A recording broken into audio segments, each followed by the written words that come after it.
So we'll get into a bunch of stuff here on the show this afternoon.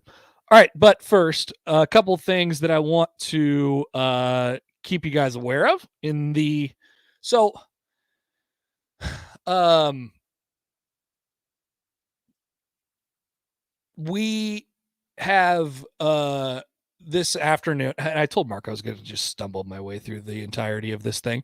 But for the next couple weeks here on this show from 3 to 6, you will find just me. You won't hear Ravi anymore. We just couldn't quite get it to work out with his day job, with his work schedule. And that really bums me out from that standpoint, because I really enjoyed doing the show with him. But there will be some interesting and fun, different changes going on here over, at the end of the next couple of weeks that we'll tell you more about next Monday.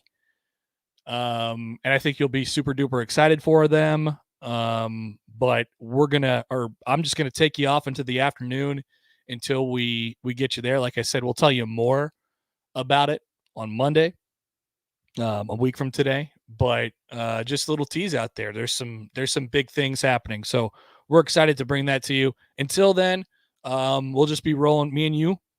That's me and you, the listeners. We'll just be rolling on into the afternoon. And it should be fun. So keep me entertained, keep me awake. I don't think I could talk myself to sleep. I don't feel like that'd be possible, but keep me company, as I always say, when we're riding solo. We'll have other people that'll join me at some point over the next couple weeks, but it'll just be with good old me. Good old me. All right. So, like I said, I want to hear from you guys on the show. As always, 402-464-5685, the Honda of Lincoln hotline and the Starter Heyman text line. They are both open for you. Okay, I didn't stumble through it that much. Just at the beginning, had to find a way. So I was talking about this a little bit in the last hour with Schaefer.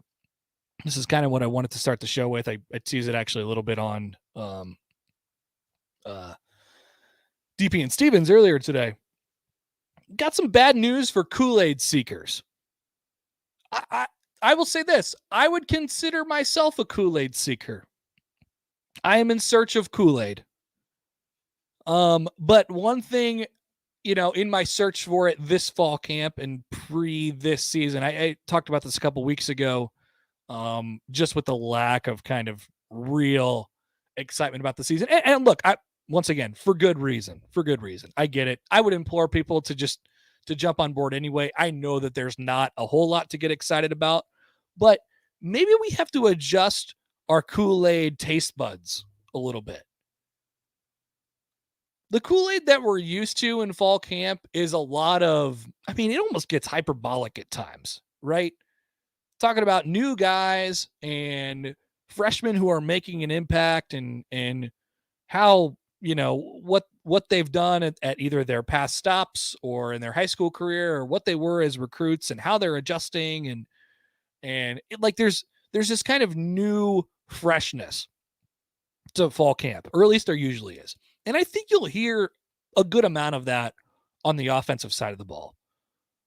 We'll see how that goes starting Wednesday. We'll actually get a quick peek at practice on Wednesday morning, and then we'll talk to the offensive players afterwards. So we'll report that back to you guys. So the offensive days will be different, but I find myself really trying to adjust, like I said, my Kool-Aid taste buds to the version of what this is going to be on the defensive side of the ball. So different types of Kool-Aid. Like I said, there's the new fresh stuff that we always seem to get to in fall camp. It tends to get a little bit hyperbolic. This stuff that you're going to hear from the defensive side of the ball, it gets me super excited, but it's not that. It's different. It tastes different. It looks different. And it's probably doesn't have like the fun, Kool-Aid man on the front. Like, it doesn't have the cool packaging or whatever. It's just bland. It looks bland. It looks generic, but that doesn't mean it's bad. Haven't you ever had the stuff that comes from like Hy-Vee and the Hy-Vee like generic brand stuff that's not the name brand stuff, but it's still just as good, if not better? Like we were just talking about Costco, same thing. So here's to bring the analogy full circle with Nebraska football. It's not going to be sexy. It's not going to have the coolest, marketing pitch behind it. But I just love what I hear from the defensive side of the ball. And this is, I mean, I think we're going to get sick of fall camp after about, we usually get sick of fall camp in that third week. It's going to happen fast this time around. And you could almost even sense that a little bit from the defensive side already. These guys know exactly what they're supposed to be doing, exactly where they're supposed to go. There's no new fancy installs. Now they can make it fun, and they do, by adding in new quirks and different details and stuff that they can add to the top of it. But a lot of what I heard today from the defensive side with Erik Chinander and other defensive assistants and players was about their level of understanding about where they're currently at right now, and what can be added to that, and the little tiny details working together, stuff like that. So I just want to play a couple clips from Erik Chinander right off the bat here. Here he is. He mentions a little math, I believe, in this part of it, just talking about what this older group has done and where they may be headed. Yeah, that's kind of what we were alluding to earlier. I feel like it's we're not in general math anymore. We're like in whatever you guys took. I took like general math 1 and 2. You guys like calculus or whatever, right? But we're there. So we're getting these formulas figured out instead of figuring out 2 + 2, and it's really nice. It's almost, you get to the install with the older guys, they're almost kind of like, seriously, we going to install this again? You have to do it for the rookies and those types of things, but it just feels different. It doesn't feel like it's Groundhog Day, like we're starting over every single day, like some it has in the past when you're putting in a new system and you're getting new players and those types of things. It feels like we've already got the groundwork laid. Now we're putting on the trim and the shingles and the details, and that's a good feeling for me. So this is the entry point. This is the entry point for Nebraska's defense this year.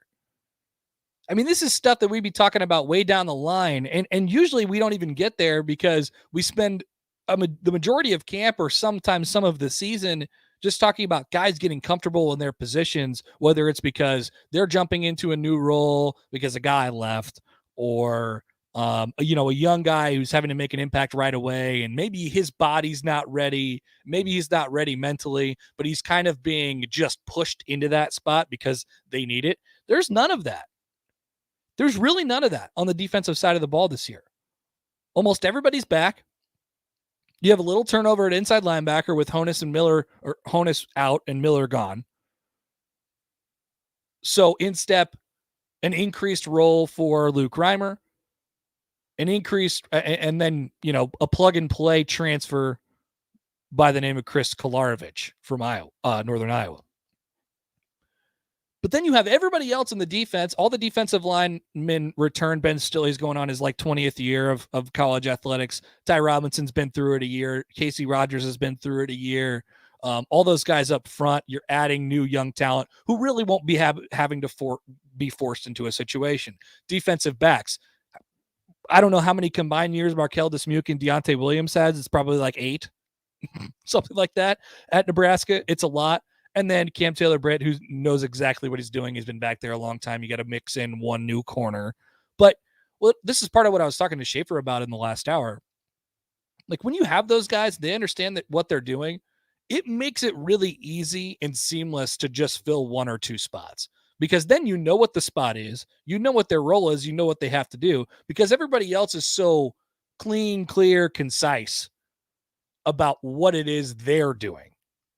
You do your job right, that's going to help somebody else do their job correctly. JoJo Domann talked last week at the press conference about clear expectations. And I thought that was a good quote from him.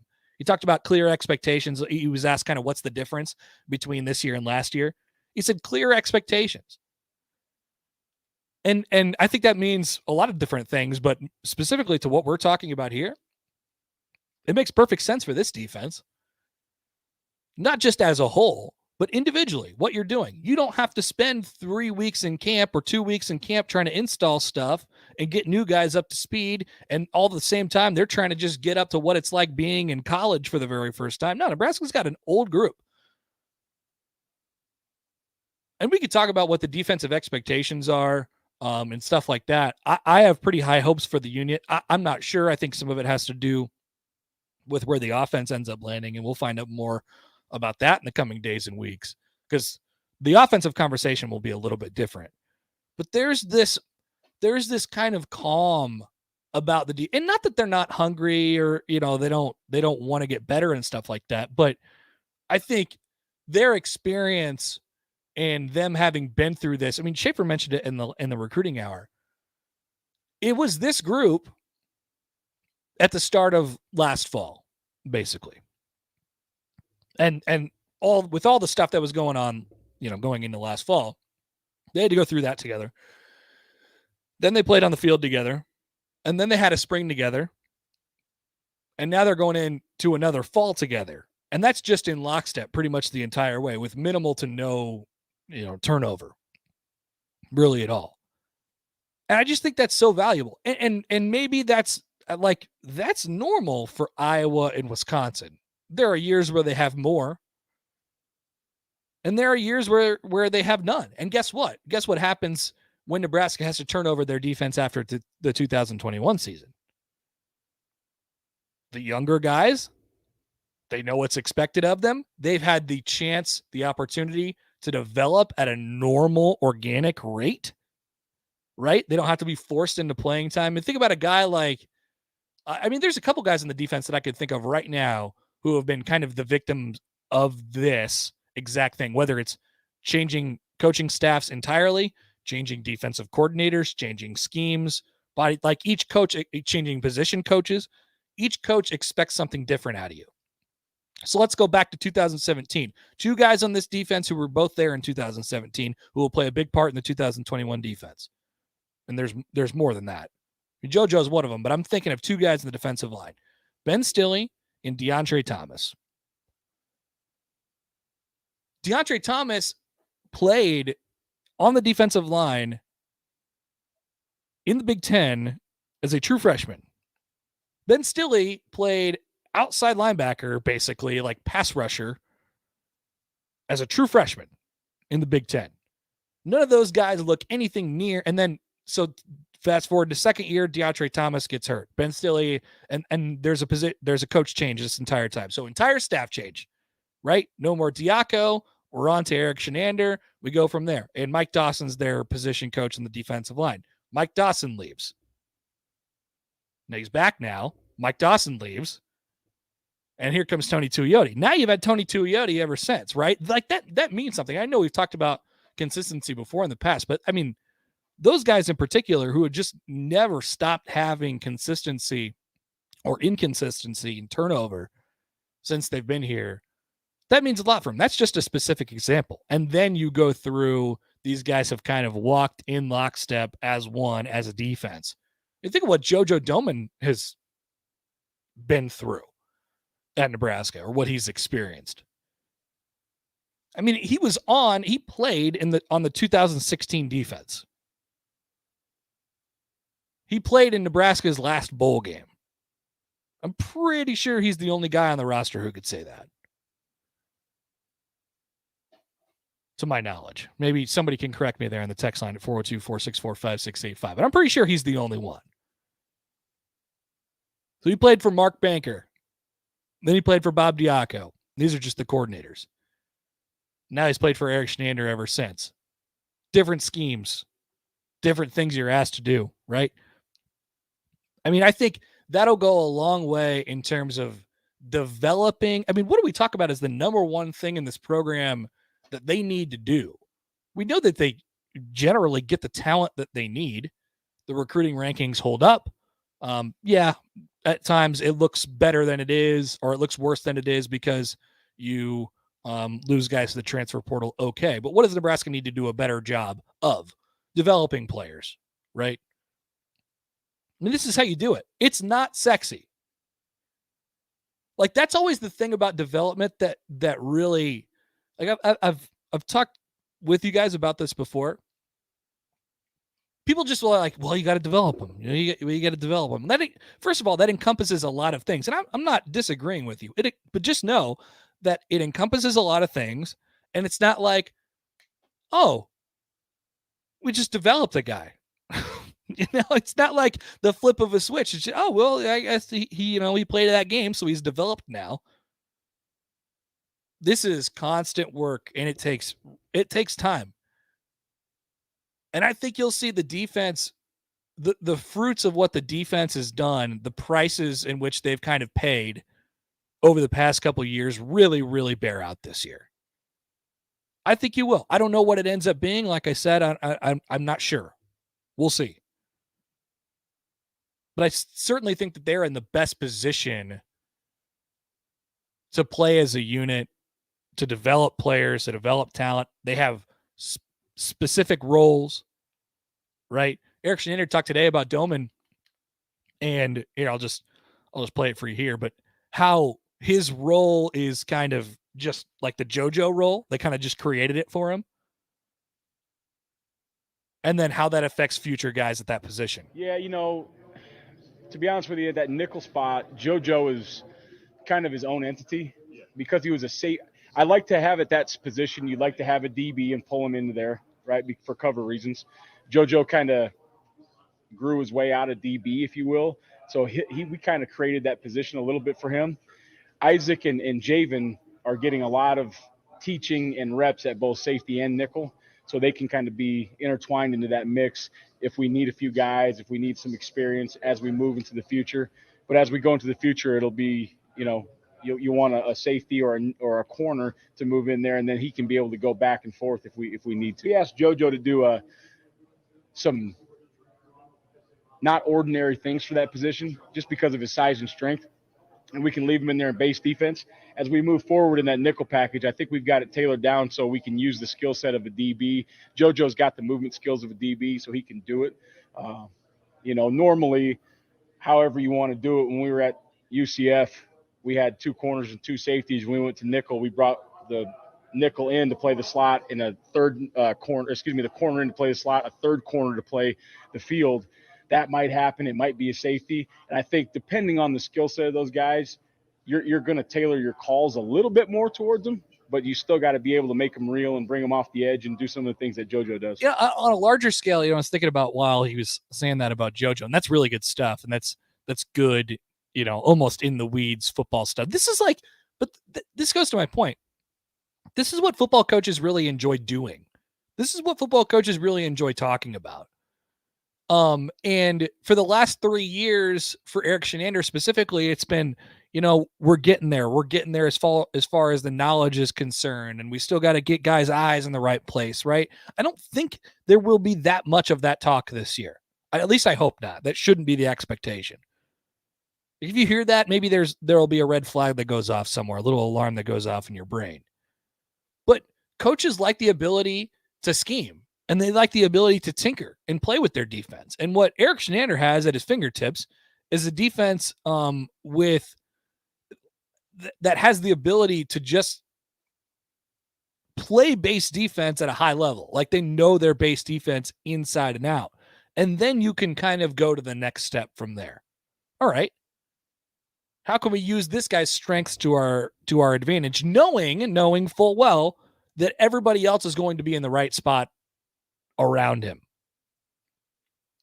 In the years past, you might have had that thought, but it was just a hope that everybody was going to be in the right spot. It was just, fingers crossed.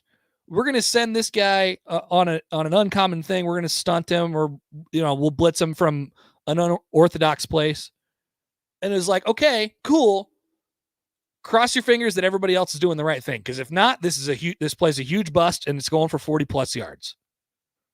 I think Erik Chinander can really get to work this year on being creative. I think that's what he likes to do. We saw it in his first year when they didn't have the knowledge piece, and we knew that they weren't going to have the knowledge piece. They were doing crazy exotic blitzes from everywhere. So I think they're going to have the ability to really, tinker a little bit this year. And you can get overzealous with that stuff. But there's a calm and there's a confidence about this group, all of them, coaches, players, kind of just knowing that they have the ability to do the right thing at the right time, right? And that means something. Like I said, that's my type of Kool-Aid, man. That's a coach's type of Kool-Aid. They love drinking that type of Kool-Aid. Yeah, it's cool to have the pieces that, jump really high and run really fast and can do insane things. And Nebraska has a couple of those. Like, they have a couple of really outstanding athletes on the defensive side of the ball, no doubt about it. And they'll scheme and they'll tinker to get those guys in unique positions. But consistency, that's a different flavor of Kool-Aid. And we're starting to see that a little bit on the defensive side of the ball. Like I said, want to hear from you guys. 402-464-5685, the Honda of Lincoln hotline, and the Sartor Heyman text line. They're both open. Feel free to call or text. I'll read some of your thoughts as we go on throughout the show. Plenty of stuff to get into today. We'll have more audio from practice.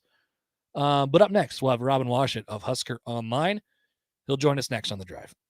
This is The Drive on 93.7 The Ticket and theticketfm.com. Did you know that Myers Cork and Bottle is still open for walk-in business, but is now also offering citywide delivery? Learn more or place your order by calling 476-1518. And be sure to listen to Thirsty Thursday with Myers Cork and Bottle every Thursday at 4:30 on The Drive. At Koppel, you can shop online for the most affordable crossovers, SUVs, cars, and trucks. They have new Chevrolet and GMC or used inventory, all at your fingertips. Hi, I'm Sean Callahan, and before I got my car at Koppel, I shopped online at koppelcars.com. I found a vehicle I liked, then I drove that money-saving mile to Koppel in Louisville. You should too. It was just minutes from I-80 or at koppelcars.com. So Planet Fitness is only $10 a month with no commitment. Pretty sweet. That's $10 a month to be in a thumbs up emoji place. Yes, I just said thumbs up emoji. It means that you're in the judgment-free zone. That's $10 a month. Join in club or online at planetfitness.com. The world judges. We don't. Planet Fitness. Be free. 2 Lincoln locations, just east of 27th and Folkways and 48th and Van Dorn. Annual membership fee applies. Participating locations only. See club for details. Don't you feel so free out here on the lake? Not as free as this soda. Where'd you get free soda? Casey's. Buy 4 fountain drinks, 5th one's free. I love free. Well, then you'll love this. Bought this jerky. Got this free donut. I love free donuts. With Casey's Summer of Freedom sweepstakes, the more you buy, the more you can win, including free Lee Brice concert tickets. Casey's, here for good. No purchase necessary. Void where prohibited. For official rules, visit Casey's.com. Take your gaming to the next level with Allo. Hey, what's up, guys? My name's Jackson Wall, a.k.a. Juicy J, and I'm a professional Clash Royale player. It's not going to be enough! Juicy J is your champion! I don't have time to wait around for slow internet, so I made the winning switch to Allo. I'm gaming 8 hours a day, uploading videos, streaming, and chatting online without any interruptions thanks to my 1 gig fiber connection. Level up your gaming. Visit allofiber.com/getallo to switch today. Get in, get out, and get your hands on a great career. Did you know Southeast Community College offers short-term training and almost 20 programs of study? That means you can get your certificate at SCC and get right to work without spending years in school. You can train at one of our 3 campus locations in Beatrice, Lincoln, or Milford, or our 6 learning centers across Southeast Nebraska. If you want to find your next step, visit southeast.edu/academics. SCC, your path to possible. Century Electric is now hiring for experienced licensed electricians. This position will serve around the Lincoln area on both commercial and residential jobs. Century Electric is well established with 40 years in operation and offers a substantial hiring bonus as well as tons of benefits. For more information or to apply, go online to centuryelectric.com and click the careers tab or call them at 402-467-5550. Come work for a great company today with Century Electric, whose commitment is always to their customers. Tractor Supply Distribution Center in Waverly is now hiring for all shifts. They're a 24/7 facility and a clean environment to work in. There's potential to earn up to $25.25 per hour with opportunities for overtime. They also offer a retention bonus as new team members are eligible for a bonus as high as $1,000. Come be a part of the Tractor Supply team. Apply today at www.tractorsupply.jobs.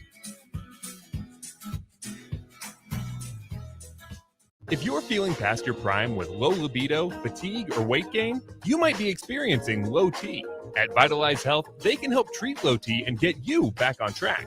Rami and Jackie have focused their careers on whole body wellness and can help with everything from testosterone replacement to Botox to help the outside match the inside and regain your youthful appearance. Vitalize Health does accept insurance. Call them today at 402-413-0717 or go online to vitalizehealthne.com.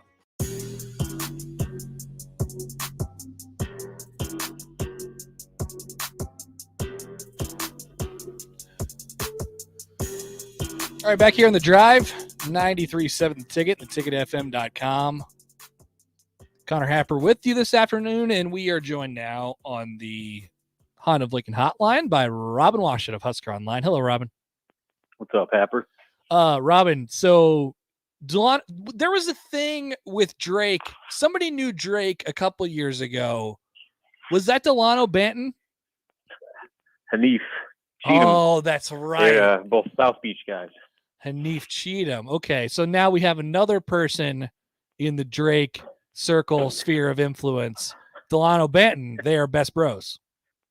Yeah, and I know people like automatically like are freaking out because of the Drake curse, but wasn't that broken when he single-handedly led the Raptors to an NBA title?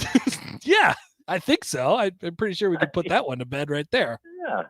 I don't know what people are worried about. Get him on board. Get him a Nebraska jersey. I always think it's so funny when wait, okay. Well, we don't know what the concert's going to be. Is there going to be like a Midnight Madness concert? There is. It'll be right before the I think it's going to be the weekend of the Northwestern game. They haven't announced this yet, but from what I've heard, it's going to be that Friday night before the Northwestern home game. So I think that's like November something, early November. Yeah, it's something like that. Probably October, right? But I feel pretty safe in saying that Drake will not be performing at Nebraska basketball's Midnight Madness. No, come on. We have an in.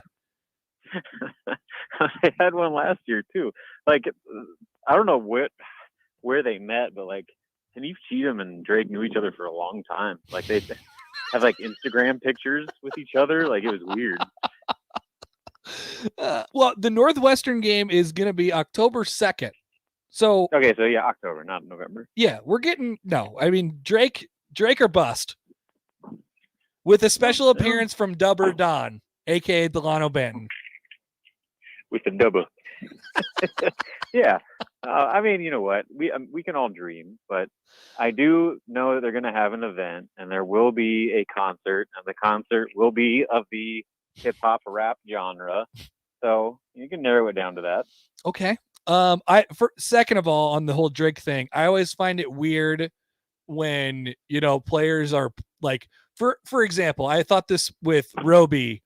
Roby was a player at Nebraska, and like we remember, he was just like a little kid to start off, and we knew him when he was around here, and then you snap the finger and he's a millionaire. And then with Delano Banton, he was just here.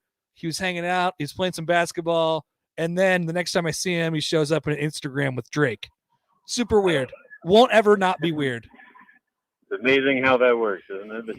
Delano was basically going from being a starter to getting a triple-double against Doan to getting benched to being drafted when no one said he was going to get drafted. Now he's literally going to restaurants with Drake up in Toronto. It's unbelievable. I thought I had unfollowed Drake. There was another thing last week with Drake's Instagram. Maybe it had to do with Delano Banton. I was like, I don't remember that being on there. And then I was just scrolling through, and there it was. I was like, what's Delano Banton doing in this picture? I thought it was like a joke or something. It's great. Toronto's own, man. Running through the six. Have you ever ran through the six, Robin? I have not ever run through the 6, but if I do it, I'm going to do it with my woes. Good. That's the only way to do it, I've heard. Yeah, so I've been told. So they immediately, Fred Hoiberg goes into basketball coach recruit mode and throws out the tweet. Is like, "Hey, awesome job for Delano," and he bet on himself and that whole thing. But also is like, "Yeah, that guy was here for 2 years." I mean, how much can they really use that? Even though his career at Nebraska didn't turn out the way that people thought it was going to. Not really his fault. There was the COVID season, but I mean, he probably didn't live up to expectations, but he still got drafted. Yeah, I think what they can really sell are comments that Delano has said time and again during the pre-draft process, post-draft, that what he did in every one of his NBA workouts, the systems that are being run by NBA teams, are carbon copy of what he did every day at Nebraska for 2 years. And so there's a reason why he did so well in those pro settings, because he was used to it. While other guys are running college systems, Delano was running an NBA system and going through NBA practices. And, honestly, with that COVID thing, he got to go through an NBA schedule. And so as far as being prepared for that step, despite his lack of success on the court, Delano was right up there with anybody. And so I think that's something they can definitely sell is, everybody knows Fred played in the league and coached in the league and all that. But when you come to Nebraska, you will be literally doing everything that the pros are doing in terms of, on the court, how you play, how you practice, how you study film, how you approach the game. And that's stuff. I mean, it's one thing to, say, hey, I'm a former NBA coach, come play for me. It's another to say, hey, I'm as dialed in with what the current model of the NBA is as any coach in the country. And your day-to-day, if you come in Nebraska, will prepare you better than any place in the country for that next step. And, oh, yeah, by the way, we won 7 games last year and still got a guy in the league. So put that feather in your cap. Yeah, that's a pretty good pitch there, Robin. Let's talk some football. Maybe we'll circle back around to basketball. I feel like just being around the defense today, there's a certain kind of professionalism about it, which is a good thing. How long before, traditionally we have that third week of fall camp where it's like, all right, we've heard all the storylines, we've been through it, let's just play this game. I feel like that's going to be about 2 practices worth for the defense before they're just like, let's strap it up and go. Well, yeah. And especially, they brought up like 3 coaches and, 4 or 5 players. I mean, eventually, everything that can be said is going to be said. So at this point, we know what this defense is. I mean, obviously there's a cornerback spot and some backup rotational competition still going on, but this is about as known of a commodity as you're going to get for an entire side of the ball as we've seen in Nebraska for a long time. So yeah, I think the storylines are going to be short-lived, but I guess in the grand scheme of things, that's a good thing that you have answers, you have stability, you have experience coming back and proven players at almost every position. So that I think is it's going to be annoying for us and fans that want new stuff every day. But right. In the grand scheme of things, they're in a good spot, and a lot of that has to do with just the experience they have coming back. But you mentioned the professional kind of vibe we got. That was kind of one of the things that everybody was saying was there's just a maturity level on this defense where, Mike Dawson said, last year they were teaching 400 level football classes. Now they're teaching 700 level because, guys are wanting to know why as opposed to just trying to figure out what to do. And then Eric Chenander said that there's no comparison to just the level of, the experience and understanding they have on that side of the ball to where their starting point this year is so much farther ahead than it's been in any previous year. And that has so much to do with just the fact that guys have been here and done it for years now. And so we'll see how that translates.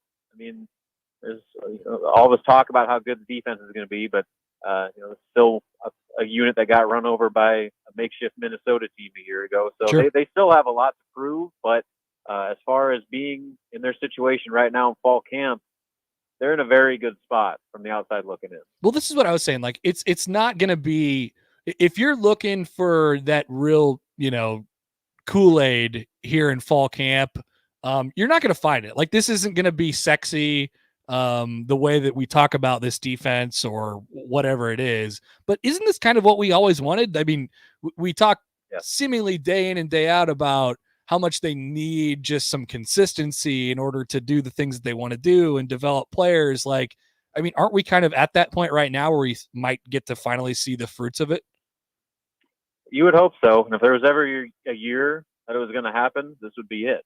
Just because the amount of continuity has never been higher, and certainly since Scott Frost has been here. And usually that translates onto the field on Saturdays. And so, I mean, I think there's a lot of optimism on that side of the ball that Nebraska's defense will be good enough to keep it in every game they play, maybe outside of a couple on the schedule. And if the offense can find a way to do anything close to its part, they're going to have a chance to win some of these 50-50 games that they have lost far more than they've won. So I think that when you talk about optimism for this season, a lot of it has to do with where they are on the defensive side of the ball. That who would have thought that defense would be the glaring strength of the Scott Frost program, but that's the reality that they're as suited to compete in the Big Ten on defense as they've been in a long time, and that should put them in a position to be in games, most every game on their schedule. So, I think that's the good, glass half full side of it, but the other side is, can the offense finally get it figured out to where they can complement that defense and actually win some of those coin toss games? No, offensively is going to be fun. We're going to learn. I mean, there's going to be some piece of fireworks. That's where the intrigue is. That's where the intrigue. No doubt about it. Like, we got to figure out running back. What are these receivers doing? And I know they feel good about them, but like, it'll be a different vibe when the offense comes out on Wednesday. Yes. And so that Wednesday, the first 20 to 30 minutes are open for media to come watch, and I'm sure they'll do all sorts of like really in-depth stuff. So we'll learn so much from those 20 to 30 minutes. But that at least give us a chance to see some of these guys. I mean, see what Omar Manning looks like, and Gabe Ervin and those types of guys that are very much going to have a chance to be in the thick of that offense. And then I think more importantly, the conversations afterwards with Matt Lubick, some offensive assistants and coaches, following up, because we haven't talked to those guys since the spring, really. And so just to get a sense of where some of these big question marks on offense are, they'll be 5 fall camp practices into it by the time Wednesday wraps up. So, you're almost a full week into camp, and that's when you kind of start to get a little bit of a gauge of where some of those things are. Those first couple of practices, especially with the acclimation period, there's only so much, but Wednesday I think is going to be full pads, and that's how you evaluate the O-line. That's how you evaluate the running backs, and those types of things. So should be an informative day in a lot of ways for the offense. Can you like pre-bake your take for Wednesday right now? I feel like there's going to be some takeaways. Definitely everybody will be like, oh man, Adrian, he looks good. He looks skinny. He looks like he's in control. Like that's all going to happen on Wednesday. Is there anything else? Yeah. Oh yeah.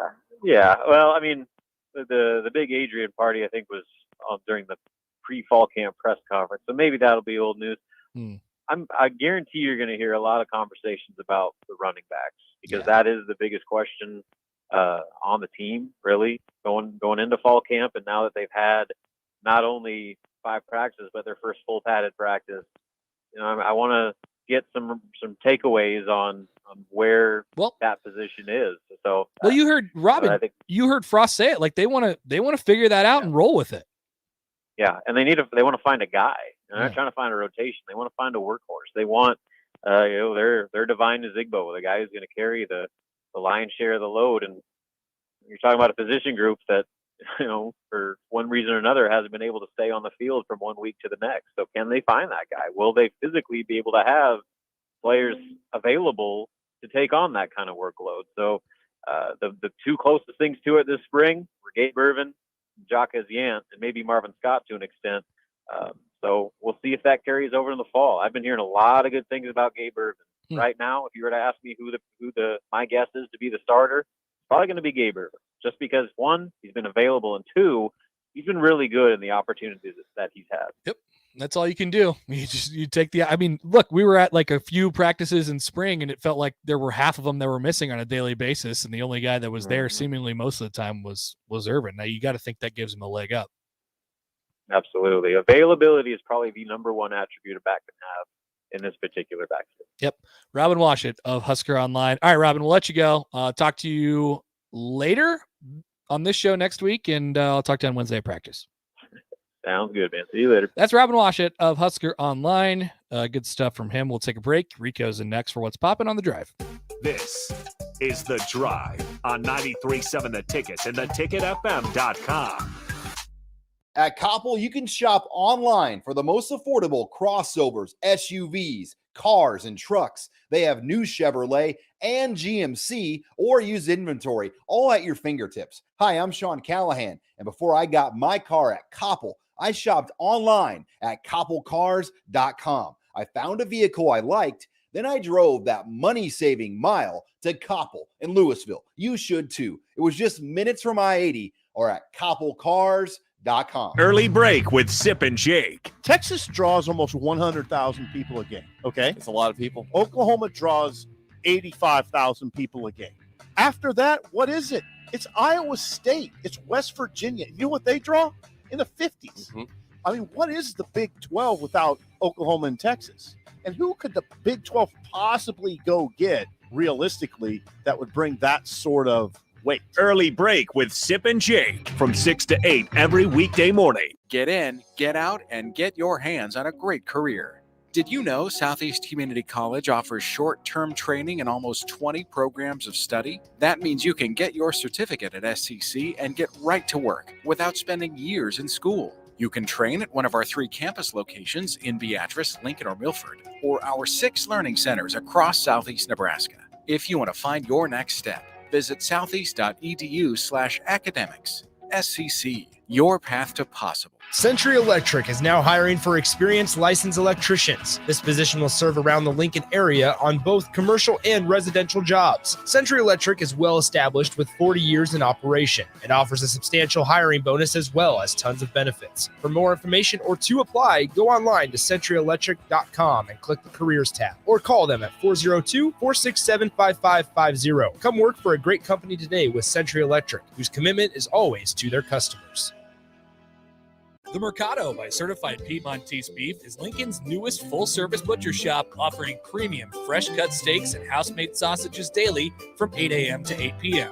They exclusively carry certified Piedmontese beef raised right here in Nebraska. When shopping at the Mercado, you're not only supporting local, but also enjoying the official beef of Nebraska Athletics. With prime-grade tenderness and unparalleled nutritionals, your backyard barbecue is about to get a serious upgrade. Stop into the Mercado today, located off 84th and Havelock in Lincoln. If you're feeling past your prime with low libido, fatigue, or weight gain, you might be experiencing low T. At Vitalize Health, they can help treat low T and get you back on track. Ramey and Jackie have focused their careers on whole body wellness and can help with everything from testosterone replacement to Botox to help the outside match the inside and regain your youthful appearance. Vitalize Health does accept insurance. Call them today at 402-413-0717 or go online to vitalizehealthne.com.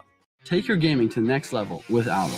Hey, what's up, guys? My name's Jackson Wall, aka GCJ, and I'm a professional Clash Royale player. It's not gonna be enough! Juicy J is your champion! I don't have time to wait around for slow internet, so I made the winning switch to Allo. I'm gaming 8 hours a day, uploading videos, streaming, and chatting online without any interruptions thanks to my 1 gig fiber connection. Level up your gaming. Visit allofiber.com/getallo to switch today. So Planet Fitness is only $10 a month with no commitment. Pretty sweet.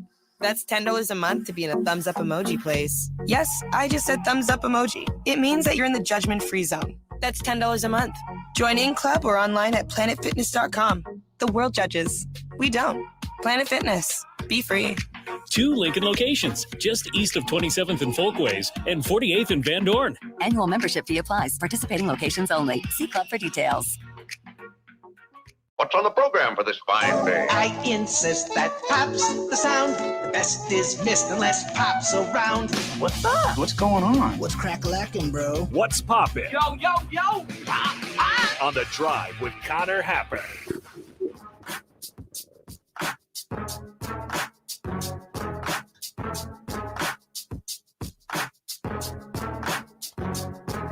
So what's poppin'? Rico's here. Hi, Rico. Hello. How are you? I'm well. How are you? I'm good. Have you ever considered running through the 6 with your woes? I don't know what woes are, and I don't know what they're referring to. Just your woes. Okay, bro. But I kind of do want to go to Toronto. Same. I want to visit the 6. I've been. It looks beautiful. I've been to Canada. We didn't make it over to Toronto. Didn't you say you went to Winnipeg? No. Like we went up through. This is on a road trip as like a kid. Oh. We went up through. Or were we just talking about Winnipeg? We were talking about Winnipeg because the Salt Dogs play Winnipeg all the time. Oh yeah. And it turns out Winnipeg is just like directly north. It's like super close. It's actually it's like basically the same as Fargo, which is, I mean, don't get me wrong, still far away. Yeah. But but no, we went up through, like, we crossed over at Detroit and then went east and then cut back over at Niagara Falls and then went to like Cooperstown. Huh. So it's just like a highway that goes through this need extreme southern part of Canada. Do you need your passport? Yeah. Okay. I haven't had one since then, though. I keep thinking about getting one. It's not like I'm going anywhere, but I feel like I should have. You should one. have one because I shouldn't say, but I think they expire. They don't expire for a long time. Okay, I should probably. They expire rarely. I'll look into it. Check it out. I'm not going Just anywhere. your but passport. Well, you need one to run through the 6 with yeah, your woes. Run it through the 6 with my woes. And Dub or Don. My guy. I wonder who the concert is. It's about that time where we start really spreading rumors about what the concert's going to be. Really trying to figure it out. And then like next month we'll get some type of weird announcement video that they'll post. Yeah, and all the old people will be like, I'm not going to that. I'm sure if I asked Robin right now, he would just tell me, but that would ruin all the fun. Yeah, no, I want to guess. But I want Drake. It should be Drake. From what it sounded like, it's going to be a lot less than Drake. And it sounds like it's also going to be a lot less than Rick Ross. What? Did people not like Rick Ross and how late he was? I loved it. The players loved it. Speaking of stuff that was on Instagram, they're going to win the division. That was basically the only reason that Rick Ross was here, Yeah. to put stuff on his Instagram story. They all got on there. It was amazing. It was Nebraska fantastic. basketball players on Rick Ross's Instagram. His hype man talking about winning the division. Yes. Him being 12 hours late. That was awesome. There was some real worry about whether he was ever going to show up. You schedule him and he goes, I'm not going to Nebraska. He literally just flew the plane right in, just like walked in the door. He's like, don't worry, he's going to be here. We're going to win the division. It's fine. division. We'll just play a bunch of hype music until then. And there was like a couple thousand people who stayed around. Yeah, that was a weird night. Lit. Let's What do do it we again. What do we have today, Rico? Have you been watching the Olympics at all? No. I'm sorry. No. It's okay. The one piece that I have seen, I shouldn't say the one piece. I've seen a few things, but the one that really got me was, so David Blau, his wife is a like Colombian sprinter or hurdler. Doesn't she? I thought she played soccer. Is track. Was it? I'm pretty sure it was track. Okay.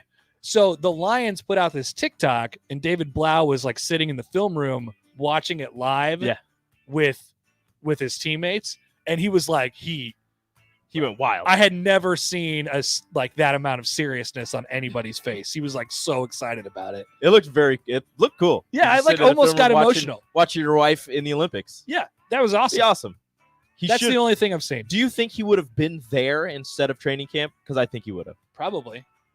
I was here. I was listening to Peyton Manning on Pardon My Take, and he was going to go to the Olympics if they were last year, but then they got rescheduled to this year, and they were like, okay, are you still going to be in for the Olympics? And he was like, might be getting inducted into the Hall of Fame that weekend. Don't know for sure. I might be busy. Might be getting inducted into the Hall of Fame. So, yeah, that's this week. Turns out.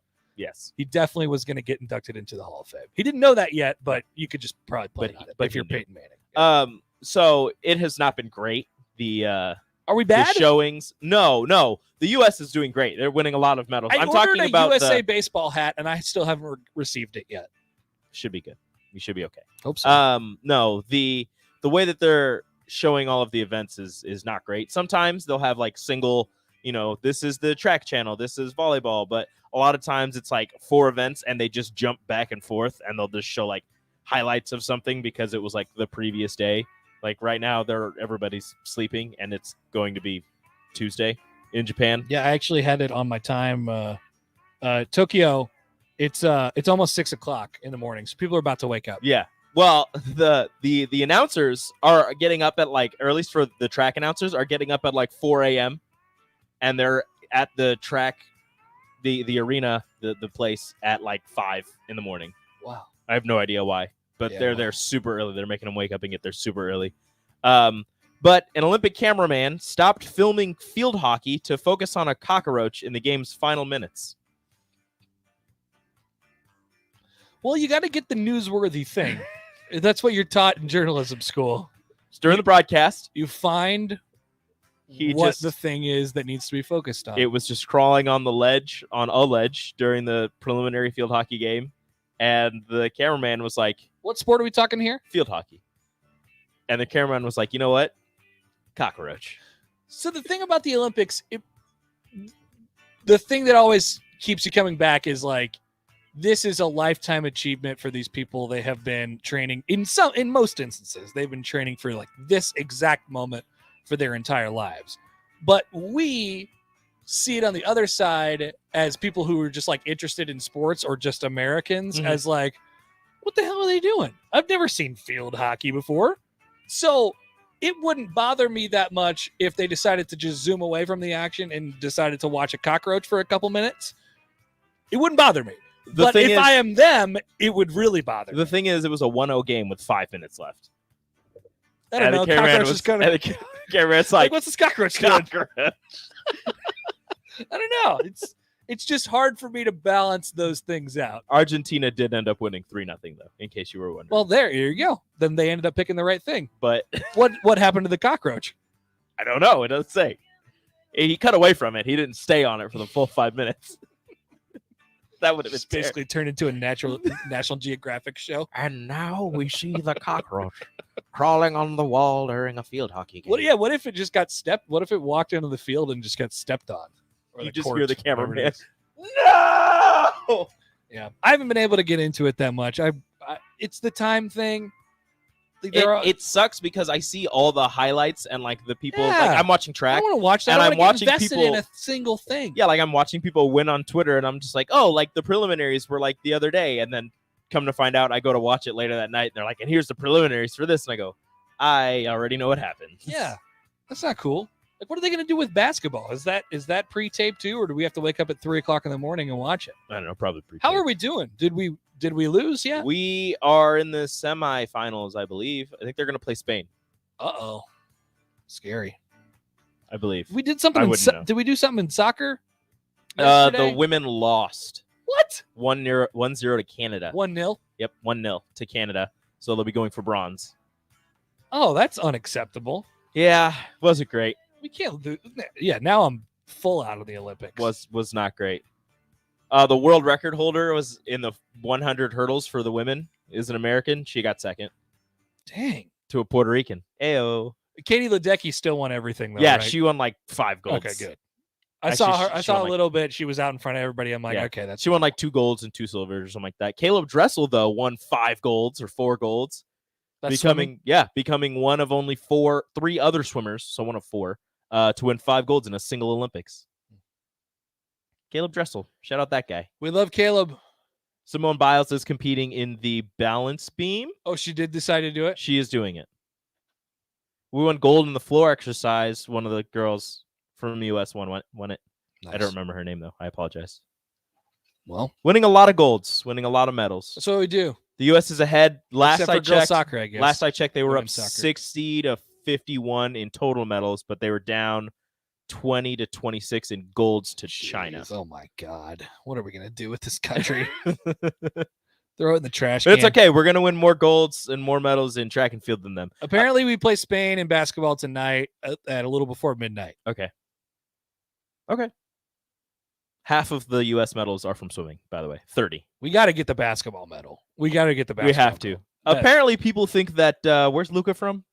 Luka Doncic? Serbia? People think Serbia is going to win gold because he's going off. Is he Serbia or is that Jokic? Slovenia. Got it. Oh, Serbia is Jokic, I believe. Yeah. Yes. Yeah. Okay. But they're like similar. Yeah. They might as well. They might as well play. All right. Thanks, Rico. Yeah, no problem. That's what's popping. The Olympics update. Vague Olympics update, I suppose. We'll take a break. Come back. More up next on The Drive. Follow Connor and Robbie on Twitter. I give a rat's about Twitter. At Connor Happer. At R.A. Lula. I don't know. I don't manage my Twitter account. You're listening to The Drive. 93.7 The Ticket. Fox KFXL weather. Brought to you by Bryant Air Conditioning, Heating, Electrical, and Plumbing. Expect mostly sunny skies, although some smoke and haze will continue to linger on in the region. High temps this afternoon up to around 84. A very light south wind at 5 to 10. Mainly clear tonight with the low dropping down to around 60. And a repeat performance tomorrow. We should be mostly sunny with a high of around 85. I'm meteorologist Tim Wright for 93.7 The Ticket and theticketfm.com. Take your gaming to the next level with Allo. Hey, what's up, guys? My name's Jackson Wall, aka GCJ, and I'm a professional Clash Royale player. It's not going to be enough. Juicy J is your champion.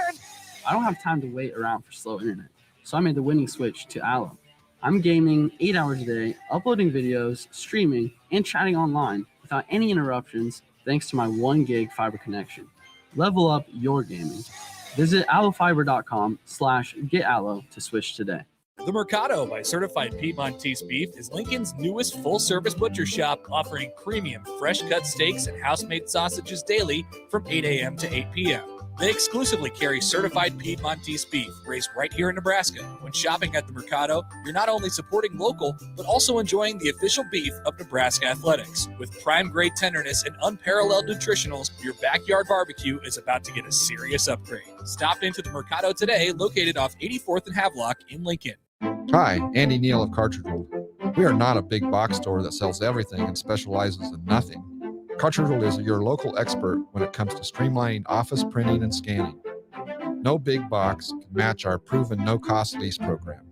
We customize solutions that supply you with multifunction printers and all the required service just for buying Cartridge World ink and toner at a 30% savings. Call for a no-cost consultation, 464-3455, or go online to cartridgeworld.com.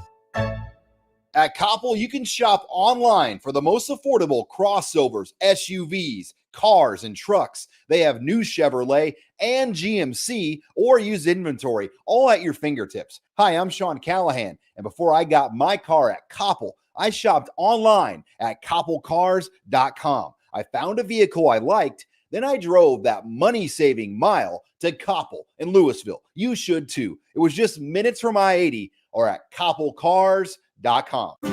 Now that Ken Richards has purchased Brokers Agency, he and his professional staff will continue to provide their clients with the same excellent service under the Brokers Insurance Agency name. Brokers Insurance Agency works with more than 15 companies to help find the best policy for you to avoid any long hassles. Also, if you're looking to get into the insurance business as an independent agent, they have the formula to make that process smooth and successful. Call Ken with Brokers Insurance Agency today at 402-420-5353 or visit brokersinsuranceNE.com. Early break with Sip and Jake. Texas draws almost 100,000 people a game. Okay. It's a lot of people. Oklahoma draws 85,000 people a game. After that, what is it? It's Iowa State. It's West Virginia. You know what they draw? In the 50s. Mm-hmm. I mean, what is the Big 12 without Oklahoma and Texas? And who could the Big 12 possibly go get realistically that would bring that sort of weight? Early break with Sip and Jake from 6 to 8 every weekday morning. Century Electric is now hiring for experienced licensed electricians. This position will serve around the Lincoln area on both commercial and residential jobs. Century Electric is well established with 40 years in operation and offers a substantial hiring bonus as well as tons of benefits. For more information or to apply, go online to centuryelectric.com and click the careers tab or call them at 402-467-5550. Come work for a great company today with Century Electric, whose commitment is always to their customers. This is Lincoln's home for sports talk on the FM dial. Also online at theticketfm.com. On the internet. KNTK FM Firth, 93.7 The Ticket. 93.7 The Ticket sports news go now. I'm Nick Sainert. In the NBA, Chris Paul declined his $44 million player option with the Phoenix Suns, but both Paul and the Suns are willing to negotiate a new deal once they are able to, beginning at 5 p.m. on Monday. For the Los Angeles Clippers, Kawhi Leonard has declined his $36 million option for next year. Similar to Paul, the expectation is that Kawhi will negotiate a new deal with the Clippers. In the NFL, 3 Miami Dolphin tight ends are now on the COVID-19 list, including former Husker Sethan Carter and former Penn State tight end Mike Gesicki. Over the weekend, the Cleveland Browns signed running back Nick Chubb to a 3-year, $36.6 million extension. In Major League Baseball, the New York Mets will not sign their first-round pick, Kumar Rocker. The Mets will receive the 11th overall pick in the 2022 draft as compensation. Rocker could return to Vanderbilt for one more year. However, he will forego that opportunity and be draft eligible once again next July. Elsewhere in the majors, a tough weekend for Cubs fans only got tougher as Chris Bryant, Anthony Rizzo, and Javier Baez all homered in their debut with their new teams. In the semifinals, the USA women's national soccer team fell to Canada 1-0. And in the Gold Cup last night, the USA men's national soccer team scored a goal in the 117th minute to top Mexico 1-0. For our latest sports news and updates, keep it tuned right here to 93.7 The Ticket and theticketfm.com. This is The Drive. Coming at you live from the Copple Chevrolet GMC studios in the heart of Lincoln, America. This drive is going to toughen your hides. On 93.7 The Ticket and theticketfm.com. Now, here's Connor Happer, sponsored by the Mercado by Certified Piedmontese.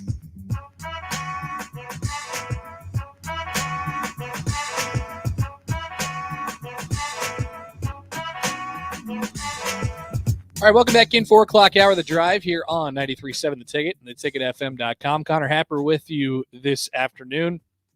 You heard it there in the sports update. This caused quite the stink, Royals fans-wise, around the draft, if we remember, when they did not draft Kumar Rocker and thus let him slide to number 10 in the draft, where the New York Mets were happy to select him.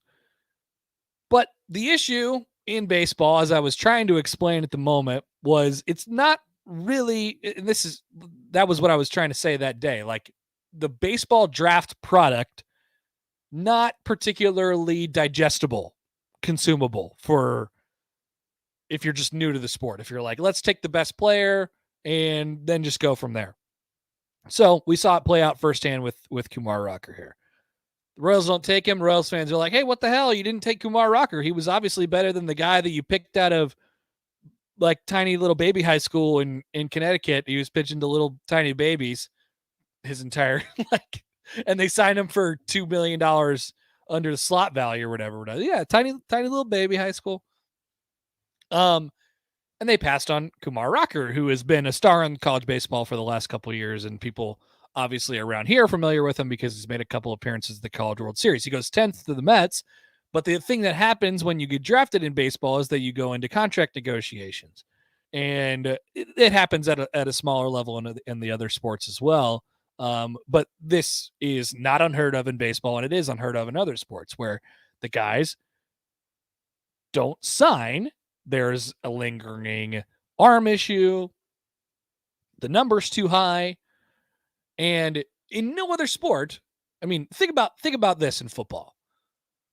What if the 10th overall pick in football in the NFL draft just said, pass.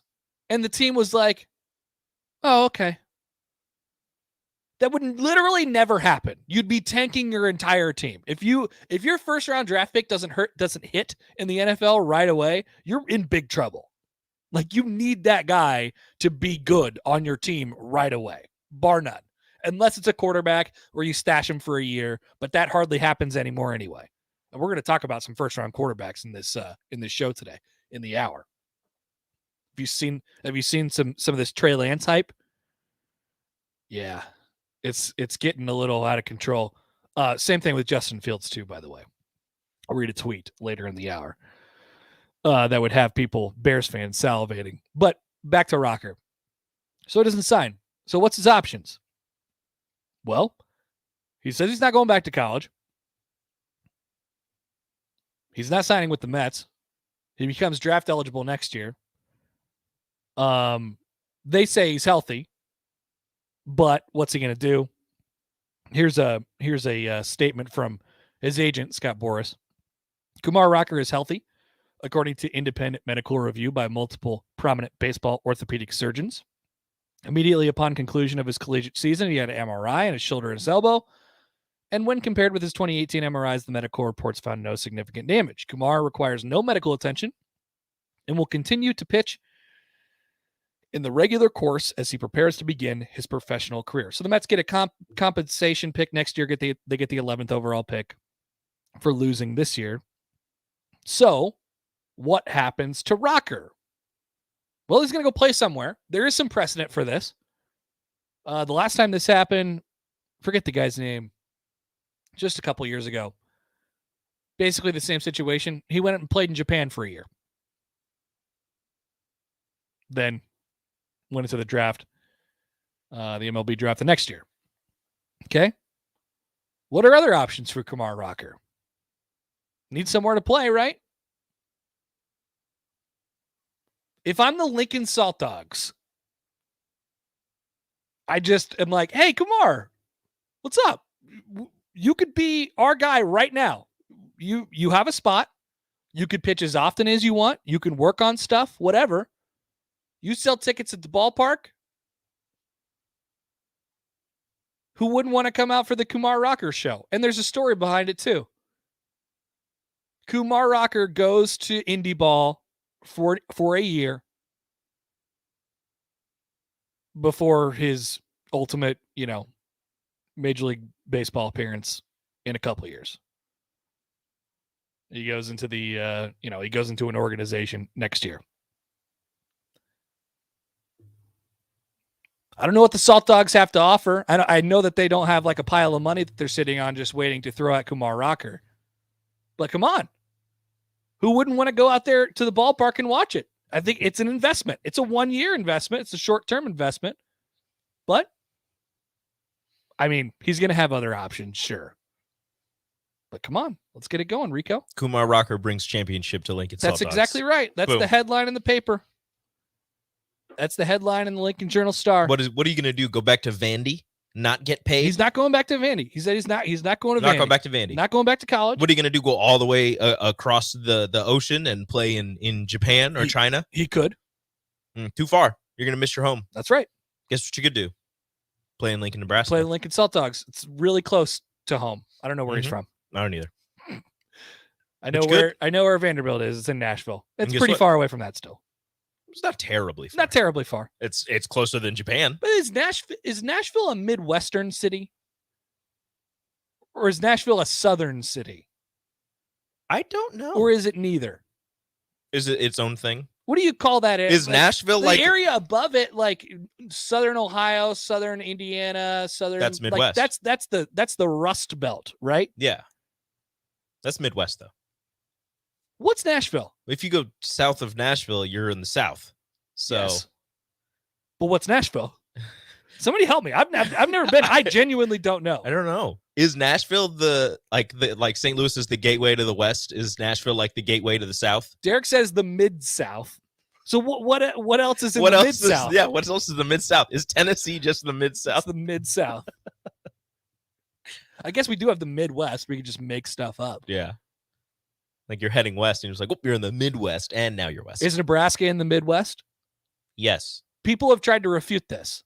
Why? What else would it be? They call it like the plains or something like that. Oh. There's like an official term because it's not the Midwest because they think like Illinois, Indiana, That's the Midwest. Why is that the Midwest? Iowa, and for whatever reason, the border is like we don't know what to do with Nebraska. It's not the Midwest. The Mid Plains, people have called it that too. The Great Plains. Mm-hmm. The Great Plains. I've heard that. Yeah. I don't know. It's the Midwest. I think it's a Midwest city. I think it's a Midwest state. There's Midwest things here. Mm-hmm. We act like a Midwest state. Tennessee likes to consider themselves the South, though. So it's in the SEC. Is it the South? I mean, it's got to be one or the other. I'm gonna go with Mid-South. I like Mid-South. That's what the texters are saying. I like Mid-South. I think that works. The Mid-South. Who has been to Tennessee or who has been to Nashville and can tell us? A city with that many cowboy hats and cowboy boots is not Midwestern. I don't know. You've been to a lot of towns around here? Yeah. What are you talking about? There's some cowboy hats, but pretty sure we just had the national high school rodeo championships. Now hold on. It's a different cowboy hats and cowboy boots. Like it's like legit cowboy hats and cowboy boots here. Like we're doing it because that's what we wear and that's what we have to wear. It seems almost ironic in Nashville. It's like I'm an aspiring country singer, so I have to look like a country person. Is that a fair assessment of Nashville? Too many bachelorette parties? Yeah, way too many bachelorette parties. Does that kind of count it out? Yep. You don't have bachelorette parties in Midwest cities. Nashville, fake cowboy boots, fake cowboy. Nebraska, real cowboys. Real cowboys. Doing cowboy stuff. So does the Midwest want to take Nashville if it's fake cowboys? That's the whole problem. I don't know where Nashville fits in. Okay. The Rust Belt refers to the industrial Great Lakes area. Okay. Steel companies, such and such. The Rust Belt. Oh, okay. This is repeated twice. Steel companies and such. The Rust Belt refers to the industrial Great Lakes area. Okay. It doesn't help. Joey Batts says Nashville is 100% south. It's south of Kentucky, which means it's south. Is that okay? So is Kentucky Midwest? If that's what we're doing, then that's fine.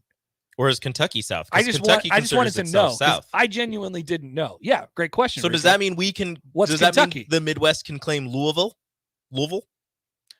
Actually, yes. I think Louisville is pretty Midwestern. Okay. Like what's I'm trying to think of other. What's Indianapolis? Midwest, right? Yeah, Midwest. Louisville is only like less than 2 hours away from Indy. Okay. Same thing with Cincinnati. Yes. Well, how far is Nashville from Cincinnati? I don't know. We could look all this up right now. This is very important to know. Anyway, Kumar Rocker. Yeah. Anyways. Salt Dogs. Do it. I'm pretty sure he's not from Nashville anyways. He's definitely not from Nashville. He played college ball in Nashville. Somebody said on the text line, I thought this was good. That'd be like the equivalent of the Chiefs not signing Mahomes. But exactly. Mahomes went 10th overall. Yeah. Just think about, if you had Mahomes, it turned out he was awesome, but you just didn't sign him. They were talking to him and they're like, we've noticed you might have inflammation in your elbow. That's what I was trying to explain to people when the MLB draft was happening, but nobody listened. Nobody listened. We're scared of They were like, no, we wanted Kumar Rocker. He's obviously the better player. I'm like, guys, you don't get how this works. We're scared if you throw a ball one more time, your elbow will explode. And I'm not saying that, maybe the Royals probably knew that there was some concern there, and that's why they ultimately didn't draft him. But so why draft him if you're concerned about? Because you think you could sign him. And then you get him in and you're trying to offer him less money. Yeah. Than where he was picked. And then he's like, no, you picked me here. Yeah. Or not than what he was picked than what he wanted. Yeah. Or what he thought he was worth. Okay. And the Mets said, we're not so sure. There's an injury concern. If I'm the team, I don't know, for the record, if I'm the Mets, I'm just like, that's fine. Whatever. We'll sign you. We'll take care of you.